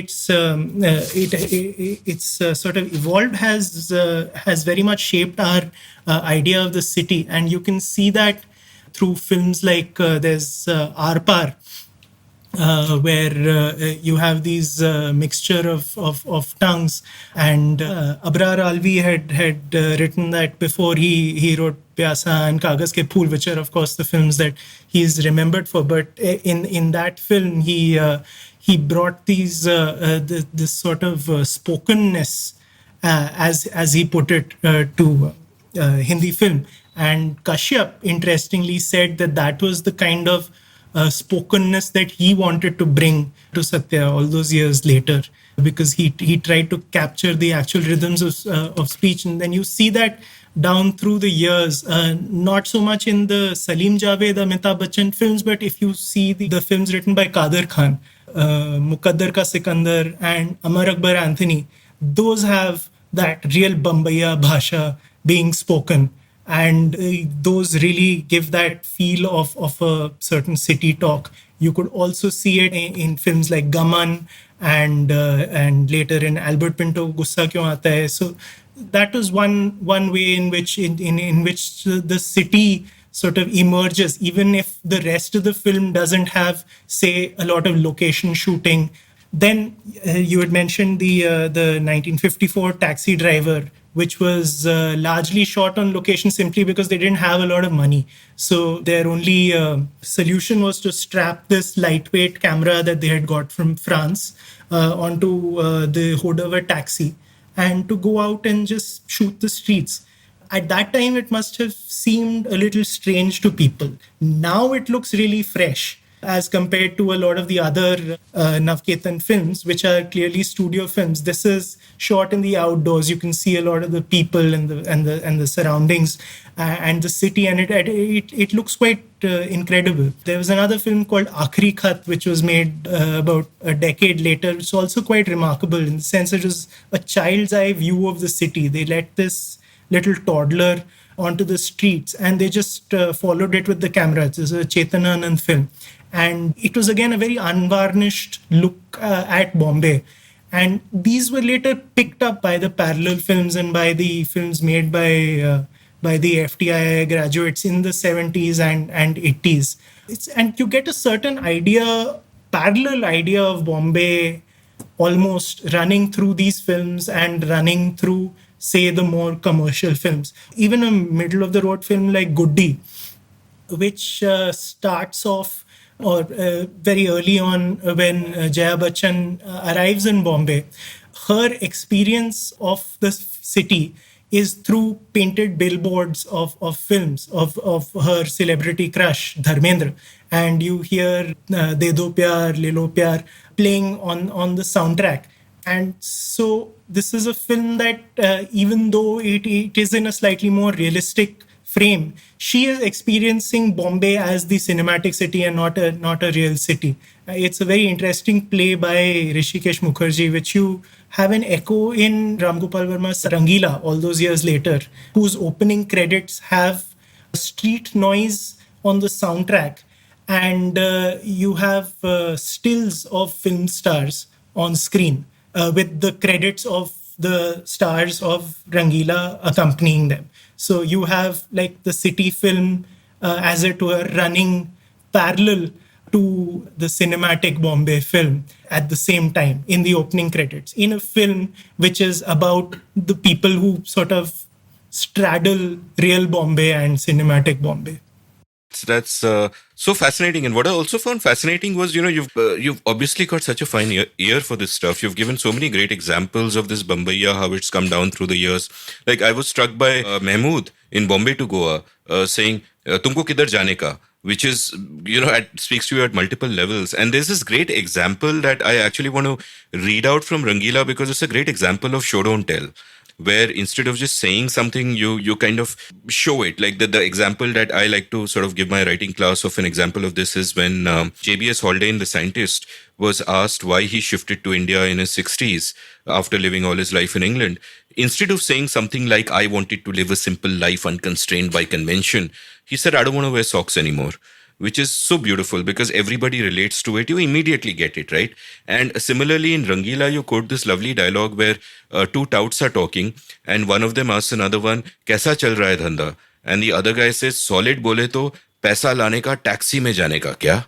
I love this because taxi mein jane ka, this is what he aspires to. This is that visual image. Instead of saying like, "Mujhe bahut ameer banne ka hai, ye karne ka hai, wo karne ka hai," just this simple, plain image which tells you kind of so much and is so evocative. I also, after reading about it in your book, I've tried to find Aakhri Khat because, just to sort of elaborate, and I couldn't find it on YouTube. I just found a song from it on YouTube.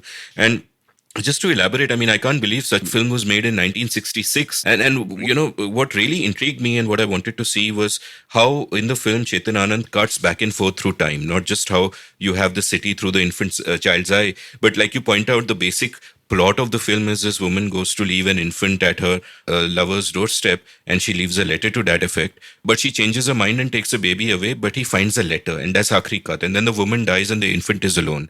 So now this guy is out going through the street to look for the infant, and simultaneously you have the city of Bombay through the eyes of the infant. You have these constant flashbacks happening and it's cutting back and forth through time where you show their relationship and all of that. And indeed, the song that I found on YouTube seems to be one such flashback and shows them in happier times and all of that.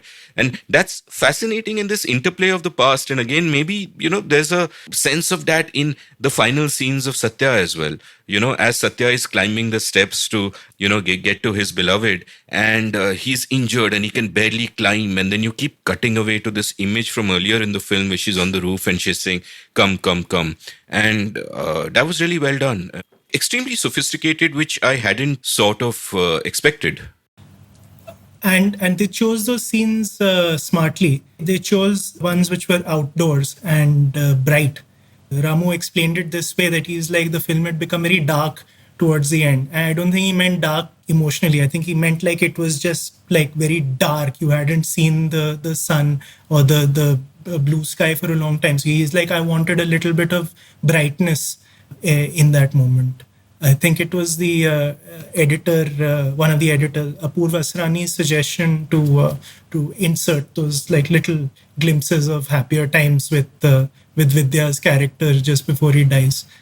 And with Aakhri Khat, what makes it even more audacious is that he folds a flashback into the opening credits, which is incredible. Like if it had been done outside India by some French New Wave filmmaker, they would have been like, "Oh, this is so audacious," and it's just a subversion of opening credits and things. And because it's India, and because the film is not available anywhere properly, I was very lucky that I saw it somewhere floating around earlier when there was a good print floating around. Now I can't get a print that you can even see the action underneath all the murk. But it's a fascinating film. Wow, and what a tragedy that these are not preserved. Another thing that struck me in the narrative was how so many of these choices, like how do you show the city and all of that, are determined by circumstances. Like you talk about how in the 70s, the big Bollywood films starring the big stars could not show the city too much because you put Amitabh or Shashi Kapoor out there in the middle of Bombay, they're gonna get mobbed, and it's just not practical. So today you could put somebody else there and do a deep fake and put their face, but not then. And therefore the sort of films where the city began to play a really big part were the middle of the road films, like the Basu Chatterjee films and Rishikesh Mukherjee and Bhimsen's Garonda and films like that, which really begin to showcase the city as a character and therefore the struggles of normal people who live there. Because like you said, Amitabh can get mobbed in the market, but Amol Palekar probably won't, though which is sad. Amol Palekar should also get mobbed. So tell me a little bit about that period and therefore how the way that they look at the city evolves. Because therefore if you have middle of the road films with the kind of middle class characters that these directors put in their films, you also don't have that elite Bollywoody look at the city, the South Bombay big houses, all of that. You have very much the common person, like in Gharonda, these two people who just want a roof above their head, who are struggling to kind of find a place they can call their own, which is something every Bombay person can relate to, right?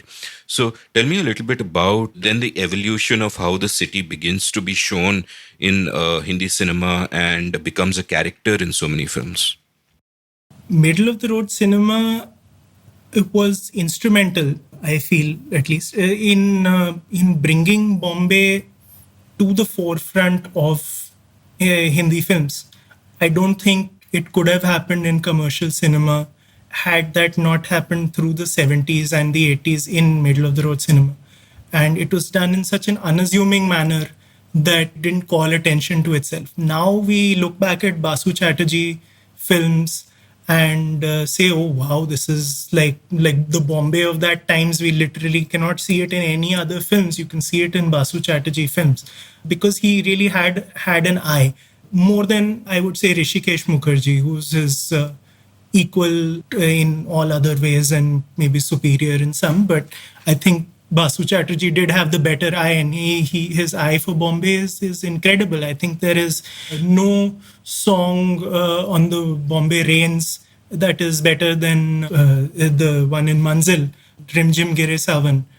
And similarly, the double-decker buses, best buses, would turn up in so many of his films. And now you actually, I had to do a piece on the double-decker buses. Someone else was doing a piece in Mint Lounge, and I was asked to go and look through Basu Chatterjee films because they needed a still, and they couldn't get an image of the double-decker buses from anywhere else. And they were like, okay, it must be there in Batu Batu Mein or Rajnigandha or something. So go and look through that, and we did find stills there.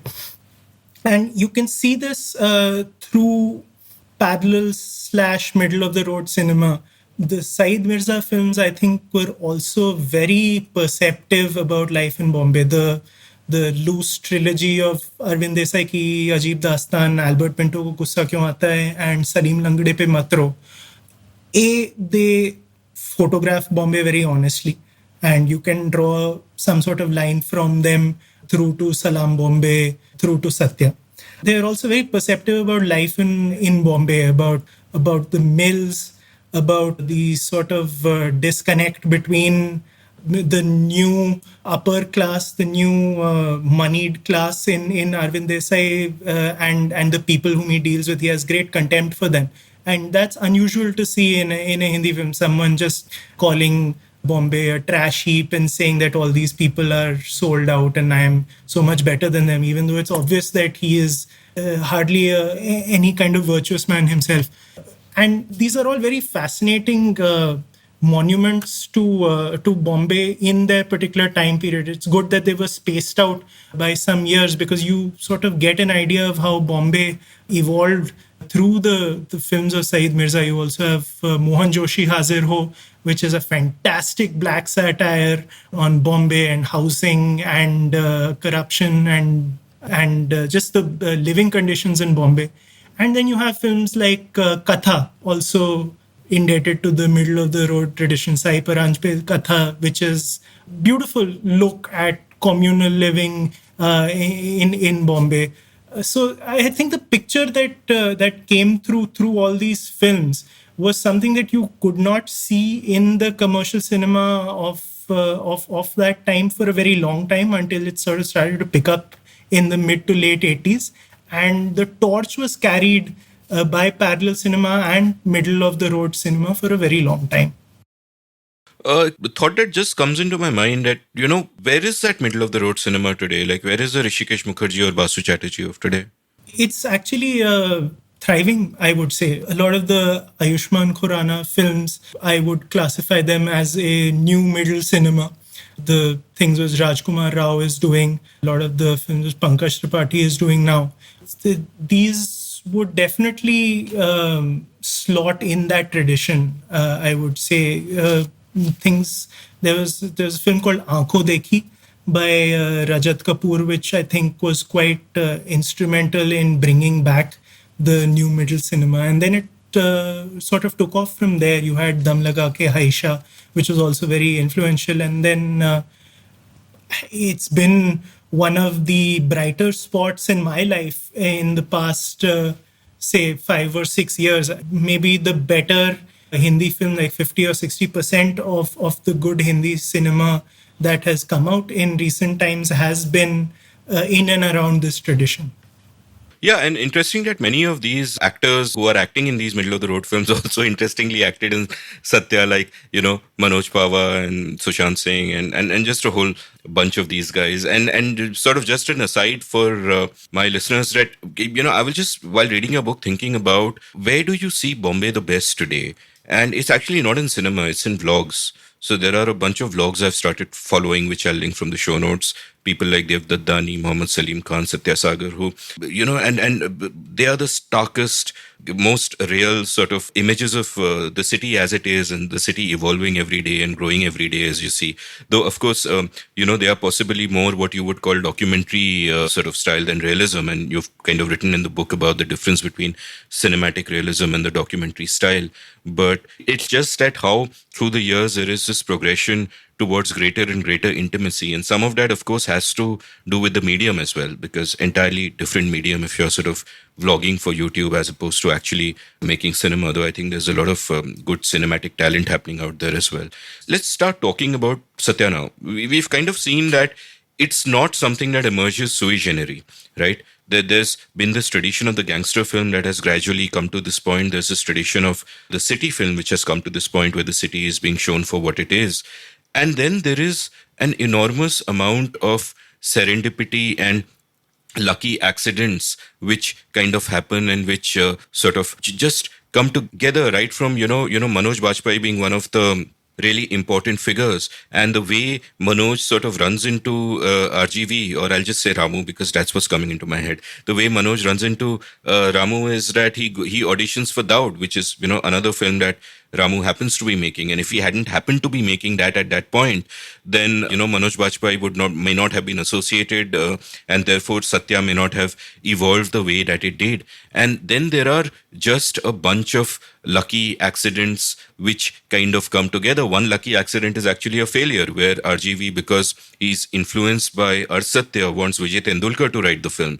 And he goes to Vijay Tendulkar, and there is it's lost in translation, and Vijay Tendulkar says no.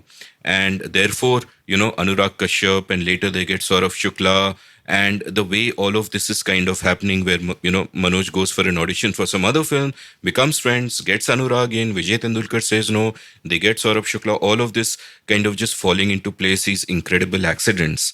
This kind of happens throughout cinema, right? So even Navketan, you have, some Dhobi mixes up the clothes of Gurudutt and Devanand, and that's how they meet, and that's how those films happen. So what's your sense of, looking at this, that is there a counterfactual where there is no Satya, where RGV does make something else entirely and all these people go their own way, and perhaps none of us have heard of Manoj Bajpayee, and he is in the footnotes of history as someone who played an interesting role in Bandit Queen, and that's that. What does one, when you follow cinema history as keenly as you do, what's your sense of serendipity in the role that it plays? Totally, I think there may not have been a Satya because Ramu is someone who doesn't sit still. If a project is not working out, he is on to the next project. And that is something that was true in his heyday, and it is still true today, where he is juggling 4 or 5 projects at any given time. Satya was something that he really did want to do. He wanted to make his first Hindi gangster film properly. And even though, like you mentioned, Vijay Tendulkar didn't work out, and obviously he was influenced by Ard Satya and he would have liked Tendulkar to be there. I'm not sure he wasn't happy with the way things turned out. Not only because, of course, the script was great, but also because if you see the rest of the cast and crew, there are a lot of people at the start of their careers without the anxiety of influence, as it were. For example, he gets Gerard Hooper from the United States, who was a professor then and a cinematographer, hadn't shot a feature film, hadn't watched a Hindi film, and he got suggested by one of Ramu's friends, and he saw his stuff and he brought him over. And a lot of these decisions were taken. Sushant Singh was cast out of the blue just because he turned up and Ramu liked his look and he liked his buzz cut and he said, "Haan, aa jao." And he cast him in that part, and then that really changed the way the film was shot. Saurabh Shukla didn't really want to write. He wanted to act, but he knew he wouldn't get to act unless he also said, "Yeah, okay, I'll write." So, and Ramu also knew he wouldn't get Saurabh Shukla unless he said, "Haan, you can act." So both of them did a slight compromise and said, "Okay, fine, he'll do both." One of the editors, Apurva Asrani, was 19 years old then, hadn't ever cut a film. These were obviously deliberate decisions by someone who wanted a fresh outlook in pretty much every aspect of his film. So in that sense, every film probably has these slightly serendipitous circumstances where you're like, oh, if these two hadn't gotten together, then how would we have had so and so in this film, so and so in this part, this person shooting the film. It's just that Satya was a very interesting time. All these people were at the start of their careers, and there was a director very receptive and eager to use what they brought rather than seasoned veterans at that time. So I think the quality of the serendipity was perhaps a little different because the intent was to do something slightly different. Yeah, and it's also interesting how a lot of these sort of newcomers kind of came in pairs. So you had, two writers, you had two cinematographers, and there also it seems to be a very lucky accident that first you get Gerard Hooper, who is coming from outside, so he's bringing that outsider's view, and he's got that sort of realistic aesthetic and ethic rather, and he just wants everything to capture Bombay as he sees it. And cinematographer who takes over from him, Mazhar Kamran, also comes from that documentary tradition. So stylistically they are so suited to each other and so sort of responsible for the vibe of the film.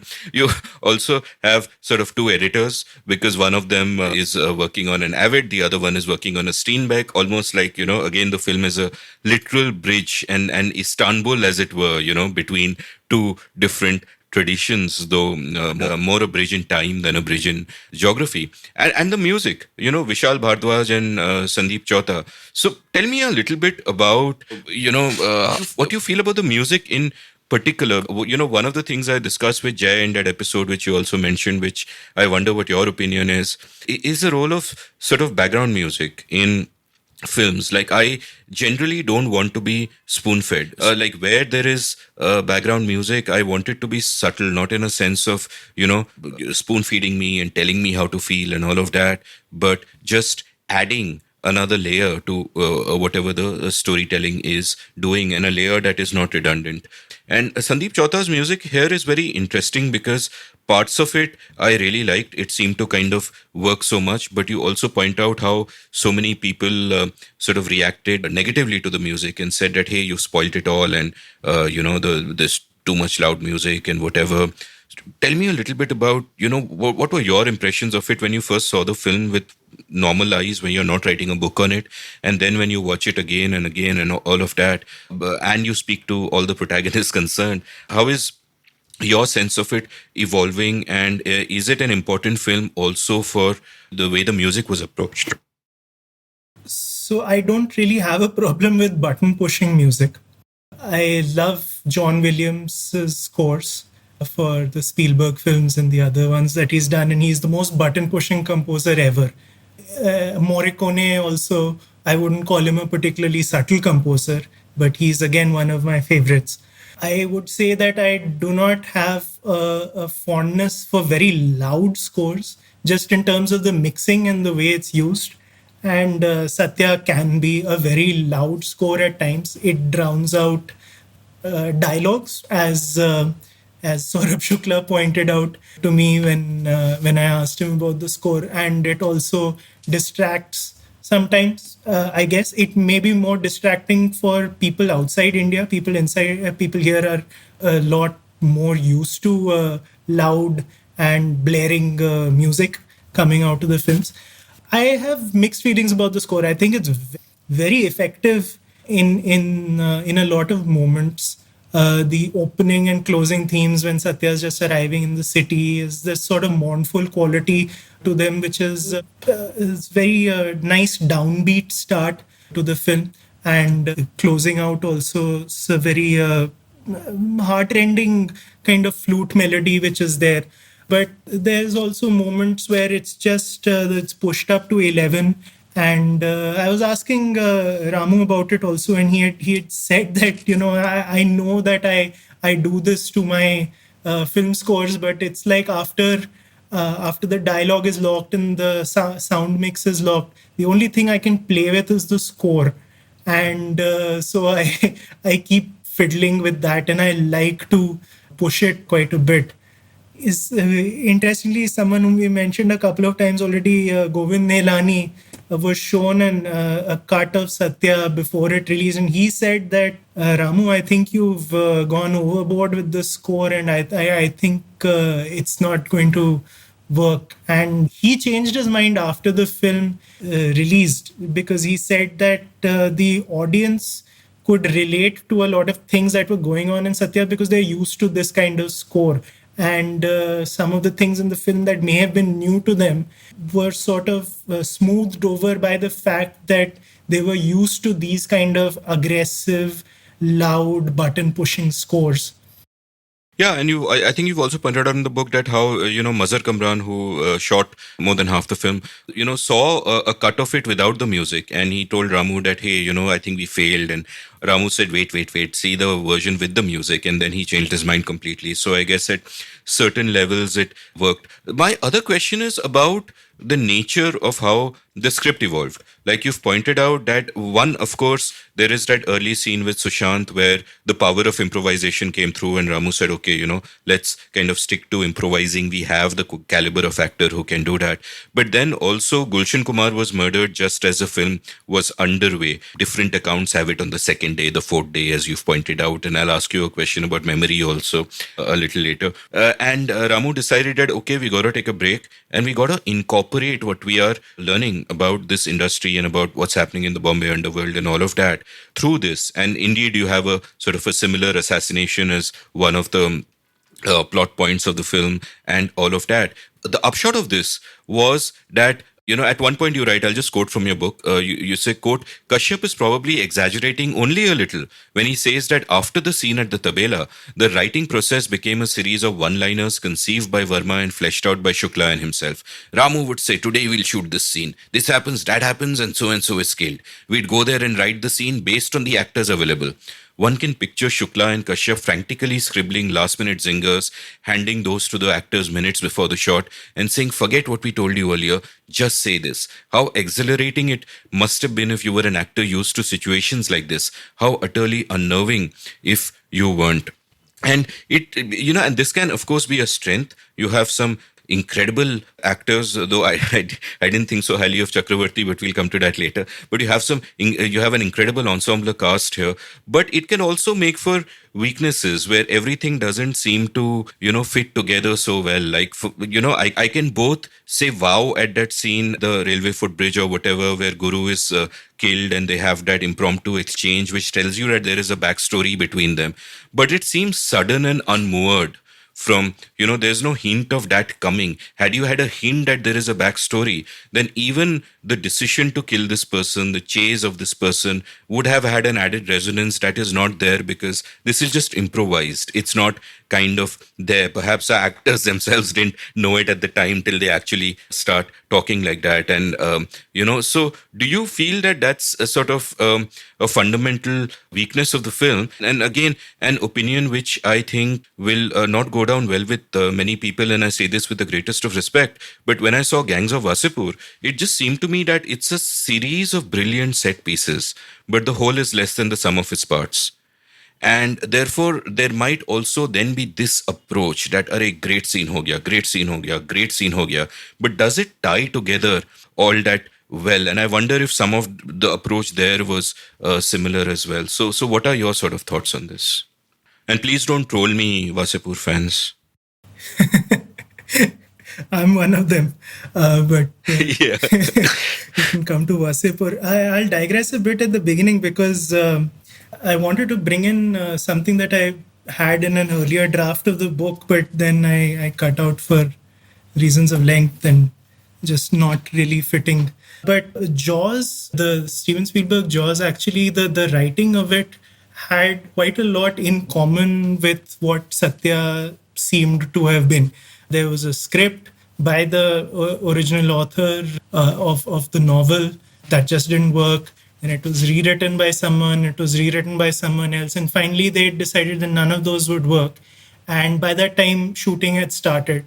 And the shark, as you know, was malfunctioning. And there were like a whole bunch of problems. But also, they really didn't have a script. And so what they did was they wrote it from day to day. Spielberg and two writers and Richard Dreyfuss would sit at night after the day's shooting, the whatever had been planned for the next day, and they would sit and write into the morning, and a secretary would take everything down, and then they would try and catch up on a few hours of sleep, and someone would cycle off and get it typed out. And those would be handed to the actors and they would do that. And that was apparently how Jaws came about. And it seems that Satya was quite the same. I don't know how much we should believe Kashyap in that when he says that the whole film became a series of one-liners, because Satya in many seasons does have a written quality to it, not an improvisational quality, even though people may have improvised within certain, structured scenes. But for example, the fight between Bhiku and Pyari does have that quality of a scene written rather than things unfolding on the spot, even though there's a lot of natural energy to that scene. Whether this worked against the film, I'm not sure. I like the suddenness. You mentioned the Guru Narayan shooting on the bridge. I like the suddenness with which it bursts out of Bhiku, because I feel it may be in character for him. He obviously doesn't want to bring up in front of his gang how close he was to his big rival now, Guru Narayan. And I think it would take something like this huge betrayal and seeing that person sort of begging for his life to suddenly just drag it all out of him at that moment, and almost like in a mania. If it had come before, yes, perhaps it would have been a little more resonant, a little more invested in him, in the whole chase, the way they run through and the way he's begging. But I think the suddenness also has a virtue to it. And a lot of it was apparently Bajpayee improvising on a few broad pointers that he'd been given. He'd been told that whatever, that they know each other and they are, they were friendly and their families knew each other. But the specifics just burst out of Bajpayee in that moment, apparently. And any angry response because of what I said about Wasseypur? There's no doubt that Wasipur has a lot of stunning set pieces, but I think it has so much amusing little business happening between these, and it's so many little lanes that it goes down through, both culturally, politically, socially, bringing in so many aspects of the life out there that I think it's quite a brilliant screenplay, really. I'd say that, yeah, it fights with the set pieces simply because Wasipur does have that many great set pieces. But I think it's actually, as a structured screenplay, it is possibly superior to Satya, in that sense that Satya does have a slightly haphazard quality. There's really not so much of A leads to B leads to C quality about it. Whereas Wasipur, if you map the whole thing out over its 6 or so hours, there is this sort of broad constructed arc to it, I feel. Fair enough. Let's sort of talk about another haphazard aspect of Satya, which is Chakravarti in the main role. Like, one of the interesting sort of narrative arcs of your book is how it's kind of understood that Manoj Bajpayee will play the main role, and then the character of Bhiku Matre becomes so interesting that RGV tells him that no, you play Bhiku Matre, and he's upset and he complains about it to Kashyap, to the effect of that, this was my one shot at playing a lead role, ye kya ho gaya yaar, and all of that. And he plays Bhiku, and he's just absolutely incredible as he's been through his career. I mean, he was so amazing in Family Man recently as well.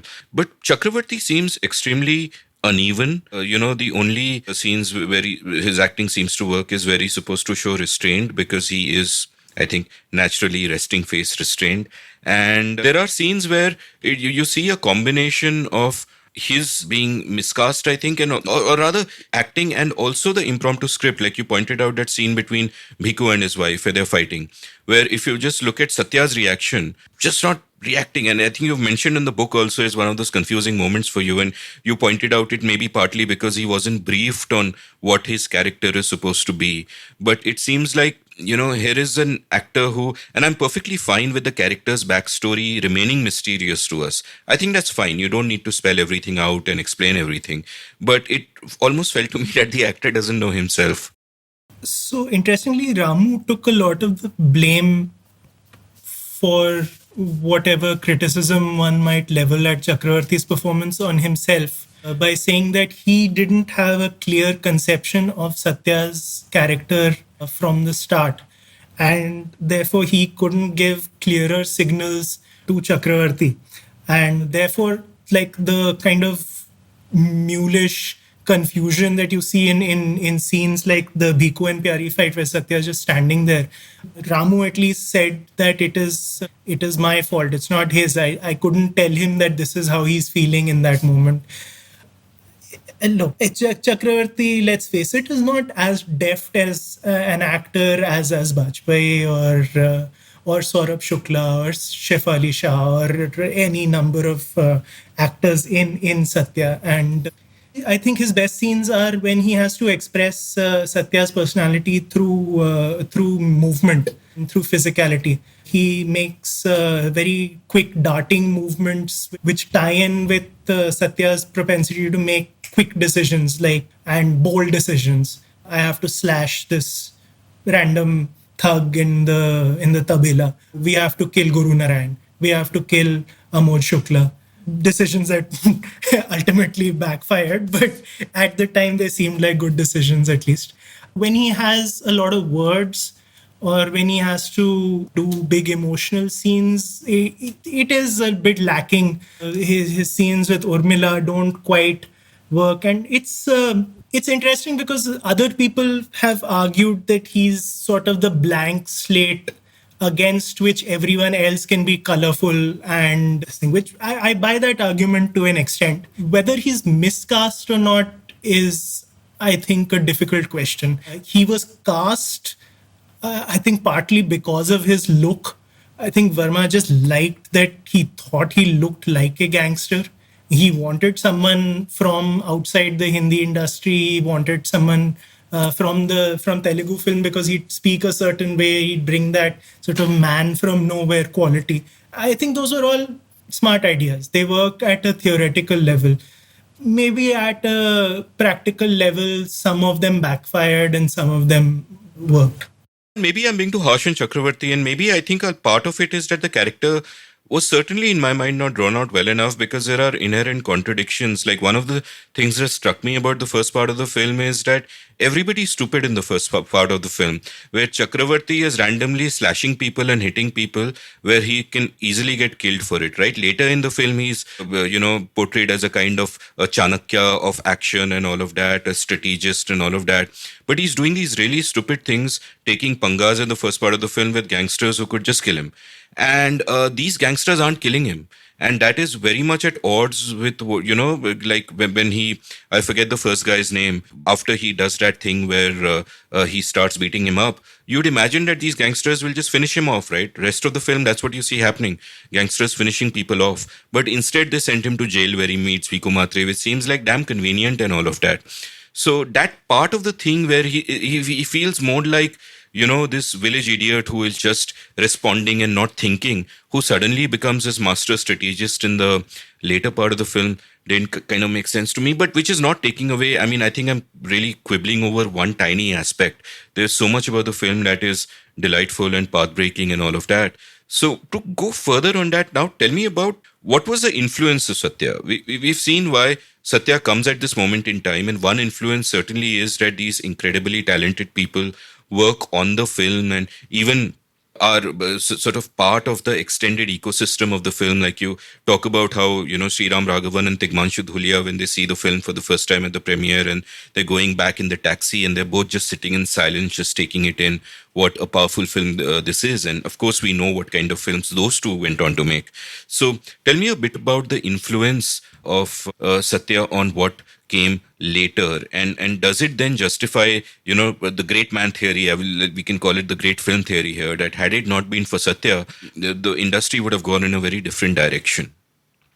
I think that claim can be made for a bunch of reasons. The change or the changes really took maybe a couple of years to start appearing, and they were a lot of them were hidden, which was why couldn't directly attribute them as easily to Satya as, say, one could to something like Dilwale Dulhaniya Le Jayenge. In whatever changes that film brought, and one could argue that that is even more than Satya, you could see on the surface. Their entire plot lines picked up, entire types of characters picked up, a look picked up, and you can see that till this day. With Satya, things were a little more at a foundational level, I feel, for Hindi film. One was its legacy in terms of just the people who worked on it, what they went out and did after that. You have Vishal Bhardwaj making his films, Anurag Kashyap making his films, Apurva Asrani, Shahid and Aligarh, which went on to win a national award. And Saurabh Shukla is, I think, one of the best character actors, and definitely one of the most underrated character actors in the past 20 years. And Shefali Shah went on to do great things. Sandeep Chauta had a very flourishing career for a decade after that. The list just goes on. Secondly, you could trace the new Hindi or the new Hindi indie film movement back to Satya, I think, with maybe a few more films that came around that time.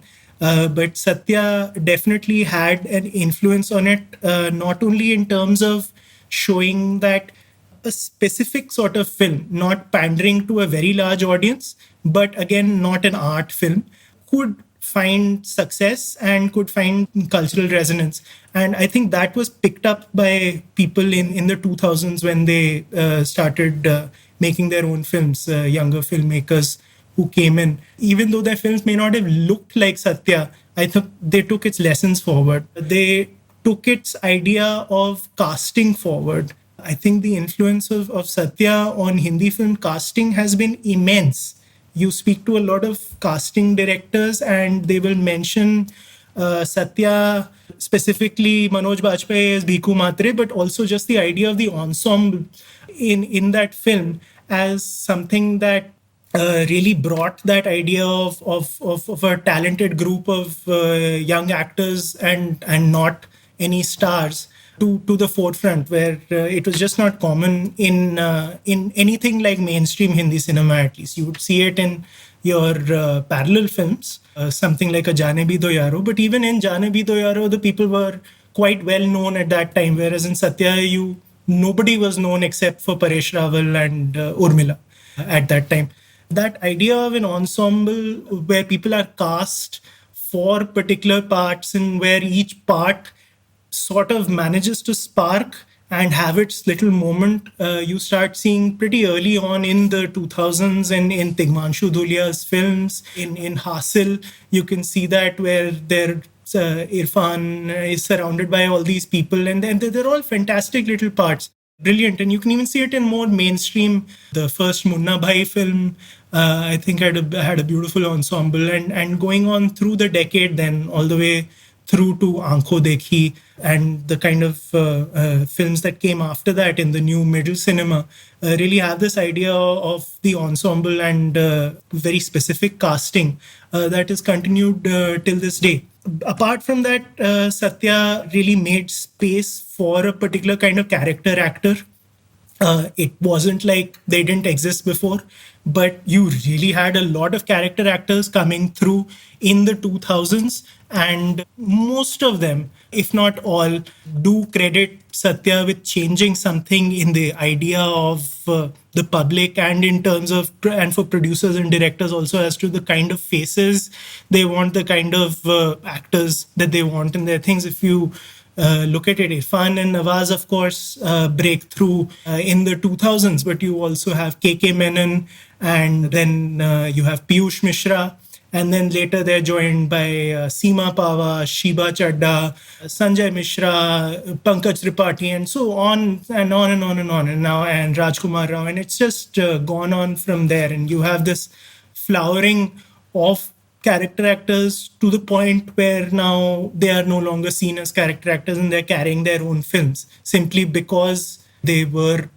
so convincing in those parts, and they stole films from the people who were the stars. So, I'll leave it to listeners to kind of read your book and go through the rest of your narrative. There's so much detail and nuance in there. I'll end with like three final questions, which often becomes more than three because I think of stuff along the way. But my third last question is really about, the interesting observation you made that while you were talking to people about this film, their memories conflicted so much with each other. Like nobody seemed to remember the same event in the same way. Like you point out about the voiceover at the start of the film, where it's basically all you could figure out is which two people did not write it. But otherwise, there are different stories about everybody basically having written it, from Ramu to Manoj to Saurabh to so and all of that. Obviously, nobody is lying. So, because why would they do that? And this leads me to kind of thinking about the nature of memory itself, why we remember the things we do and how that evolves. Like one almost cliche on my show, because it's an observation that struck me so much that I keep making it from time to time, is how the way memory works is when we remember an incident for the first time, we remember what happened. But after that, we remember the remembering of it. And therefore, you can have a kind of Chinese whispers in your brain. And you and I might remember something slightly differently to begin with. But that difference magnifies and becomes a whole new thing if you ask us 10 years later. So what's your sense? Like, is this something that took you by surprise? Like, what is happening? Why are they telling me different things? Should I look at their motives? Is somebody lying? And obviously, I think the most simple explanation is that, hey, no one is lying. Everyone's saying it as they remember it, but they remember it so differently. So what have your thoughts been while, going through this process? It completely took me by surprise. and it's not that long ago. I mean, it's 20 years, but books have been written about films that are 40 years older. And I think if people can remember that, then you'd think that events would be generally fresher for Satya, but apparently not. I was in equal parts very frustrated and quite amused by it. It was very funny. Like as you mentioned, the opening voiceover is attributed is people literally saying that no, that guy wrote it, and no one is even claiming it, but everyone's pointing to a different person. But it's even weirder with something like the killing of Gulshan Kumar, which should be a very big event in these people's memory. Considering they were working on a gangster film at that time, they should be able to remember where they were, what they were doing, maybe how many days into the shoot they were. Nothing. All different. Everything different. Even Ramu gave me two different versions of how he heard the news. So it was just incredible to me how much they mismatch. So it was a bit of a challenge for me to try and figure out which were the correct versions or which were the ones that they had sort of told themselves, which couldn't possibly be the truth, but which just sounded like a good story. And there's a lot of value in a good story. I'll give you an example. There's a Anurag Kashyap blog which he had done maybe 10 years back, in which he had talked about Goli Maar Bheje Mein, and he said that the song wasn't written then. So they were all dancing to Mera Piya Ghar Aaya on the set, and that seemed to me not correct. But I spoke to Anurag fairly early on in the thing, so I didn't have anyone to contradict him. So when I spoke to Vishal later, I asked him that is this the thing, and he's no, he's like, Anurag is talking rubbish.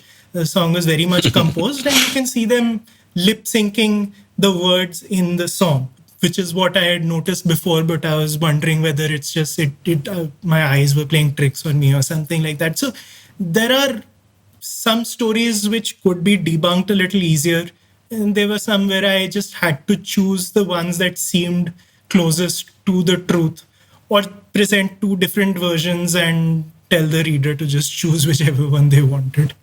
Or 8 different versions, as the case may be. Yeah. So my penultimate question then is that how have you changed in the course of writing this book? Like, has it given you a deeper appreciation of Indian cinema and, all the currents and subcurrents that lie within it? Has it sort of brought about more humility? Has it, improved your workflow, just your work ethic and the way you gather knowledge together and compile it, because, just writing a book instead of writing a piece would have required far greater rigor, and that could just change your methods completely. So take me a little bit through, how you feel, what this whole process was like of writing the book, and whether you feel it changed you, and if so, how? So I don't know if it's brought a deeper appreciation of Hindi film, though I've learned so much more about it just through researching, the various things that I had to. But I will say that it's brought a lot of respect about the filmmaking process and how much can come up through chance, and also how much is actually dictated by what people plan, and how these two things combine. And it's very difficult to sort of to guess what will come out, even if you are a talented bunch of people and you have some idea of what you're doing. And it is interesting that as my job is to sit in judgment of a lot of these films.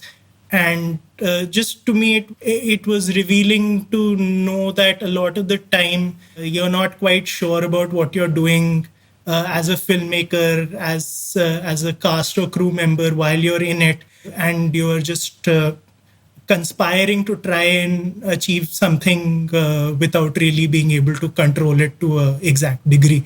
And that, I think, has informed my writing recently a little bit. A little bit of respect for that process. In a more specific sense, I think 80s commercial film was something that I looked on with not much interest and a bit of contempt. And I think I had a renewed appreciation for a lot of that through this book, simply because that was the decade that gangster film started getting solidified. So I had to look at it with some seriousness, and I saw a lot of things that I wouldn't have seen, I think, if I wasn't looking at it through that lens. And that sort of feeling that the 80s was a graveyard of Hindi cinema, I feel I have grown out of that now. I think it's a very fascinating decade. Well, fascinating, and I hope you continue writing books like this and sort of larger works, because I think for readers like me, it's such a rich experience to sort of go down these rabbit holes. And my last question regards those rabbit holes. Like typically, I usually ask my guests at the end of a show to recommend books they'd want everyone to read, but in your case, I have something different and more specific.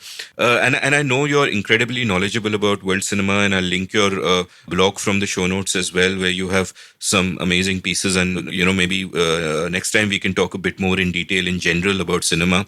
But right now, what I'll ask you to do is recommend Indian films which you feel are underappreciated and people may not have seen, which are available to see, ideally on YouTube. So not like Akhri Khat, which is not available anywhere, but which, the moment the listener hears the name, she can just go and watch it right away. So I know that I didn't give you time to prepare for this. So just two, three, four, five, whatever films that you strongly feel that, hey, everyone should watch this, that I was so surprised by this. And, why don't you go and watch it? And here is where you can. So I'll give a mixture of a couple of city films and a couple of gangster or semi-gangster films, which I discovered through the writing of this. There is a Shami Kapoor film called Chinatown, directed by Shakti Samant, which I think is the purest early gangster film of the lot. It's a black and white film. It's actually the plot of Dawn, some 2 decades before Dawn, where Shami Kapoor plays a double role of a gangster and this musician who's sent to impersonate him so that the police can nab his crew.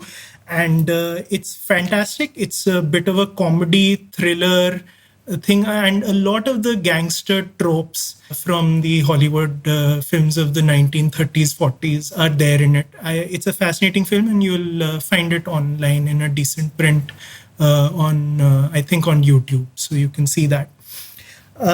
The next one is a city film. It's called 27 Down. It is the only film directed by Avtar Krishna Kaul, who died very young, and this was the one film that he made. It's a fantastic look at this young man who wants to have like a more artistic life, but because he has a slightly domineering father and he needs money in Bombay, he takes this job as a ticket guy on a railway, and it's a beautiful look at Bombay's trains, and it has this slight feel of a new wave film, but also just a very beautiful look at late 70s Bombay, and beautiful photography, again black and white by A.K. Beer, and it should be available online. There were a couple of very nice prints floating around. I would recommend anyone who hasn't seen Arvind Desai Ki Ajeeb Dastan to check that out, because it's Saeed Mirza's first film, if I'm not mistaken, and it's quite an unusual film in the vitriolic nature of it. We don't quite make these films with such disaffected protagonists and such sheer contempt for our cities and all our institutions. So I think that might be very interesting, and you should. If you've seen Taxi Driver, you'll see a lot of parallels with that. So anyone who's seen Taxi Driver and likes it might want to see what happened 2 years later when this film was made. The last film I'll mention is this gangster cop film with Arshad Warsi called Seher. Very lovely film set in Lucknow. One of the examples of the gangster film / cop film moving out of Mumbai, which it did very successfully in the mid 2000s and then continued to do so through Vasipur until the current day, Mirzapur and stuff. Excellent, very tight, economical film, and a very good example of how the genre became very professional and very rich just a couple of years after Satya. And I think that's about it. Yep, thanks for these recommendations. Now I know what I'm doing all night. Uday, thanks so much for coming on the show. I love reading your book. I love chatting with you, and I hope we have more chats and more books. Thank you so much, Amit. This was a lovely chat. If you enjoyed listening to this episode, head on over to your nearest bookstore, online or offline, and pick up Bullets Over Bombay, Satya and the Hindi Film Gangster by Uday Bhatia. You can follow Uday on Twitter at Uday, Yooday, Uday. You can follow me at Amit Varma, AmitVarma. You can browse past episodes of The Seen and the Unseen at seenunseen.in. Happy listening, and given the subject of this episode and all the rabbit holes in the show notes, happy viewing. Did you enjoy this episode of The Seen and the Unseen? If so, would you like to support the production of the show?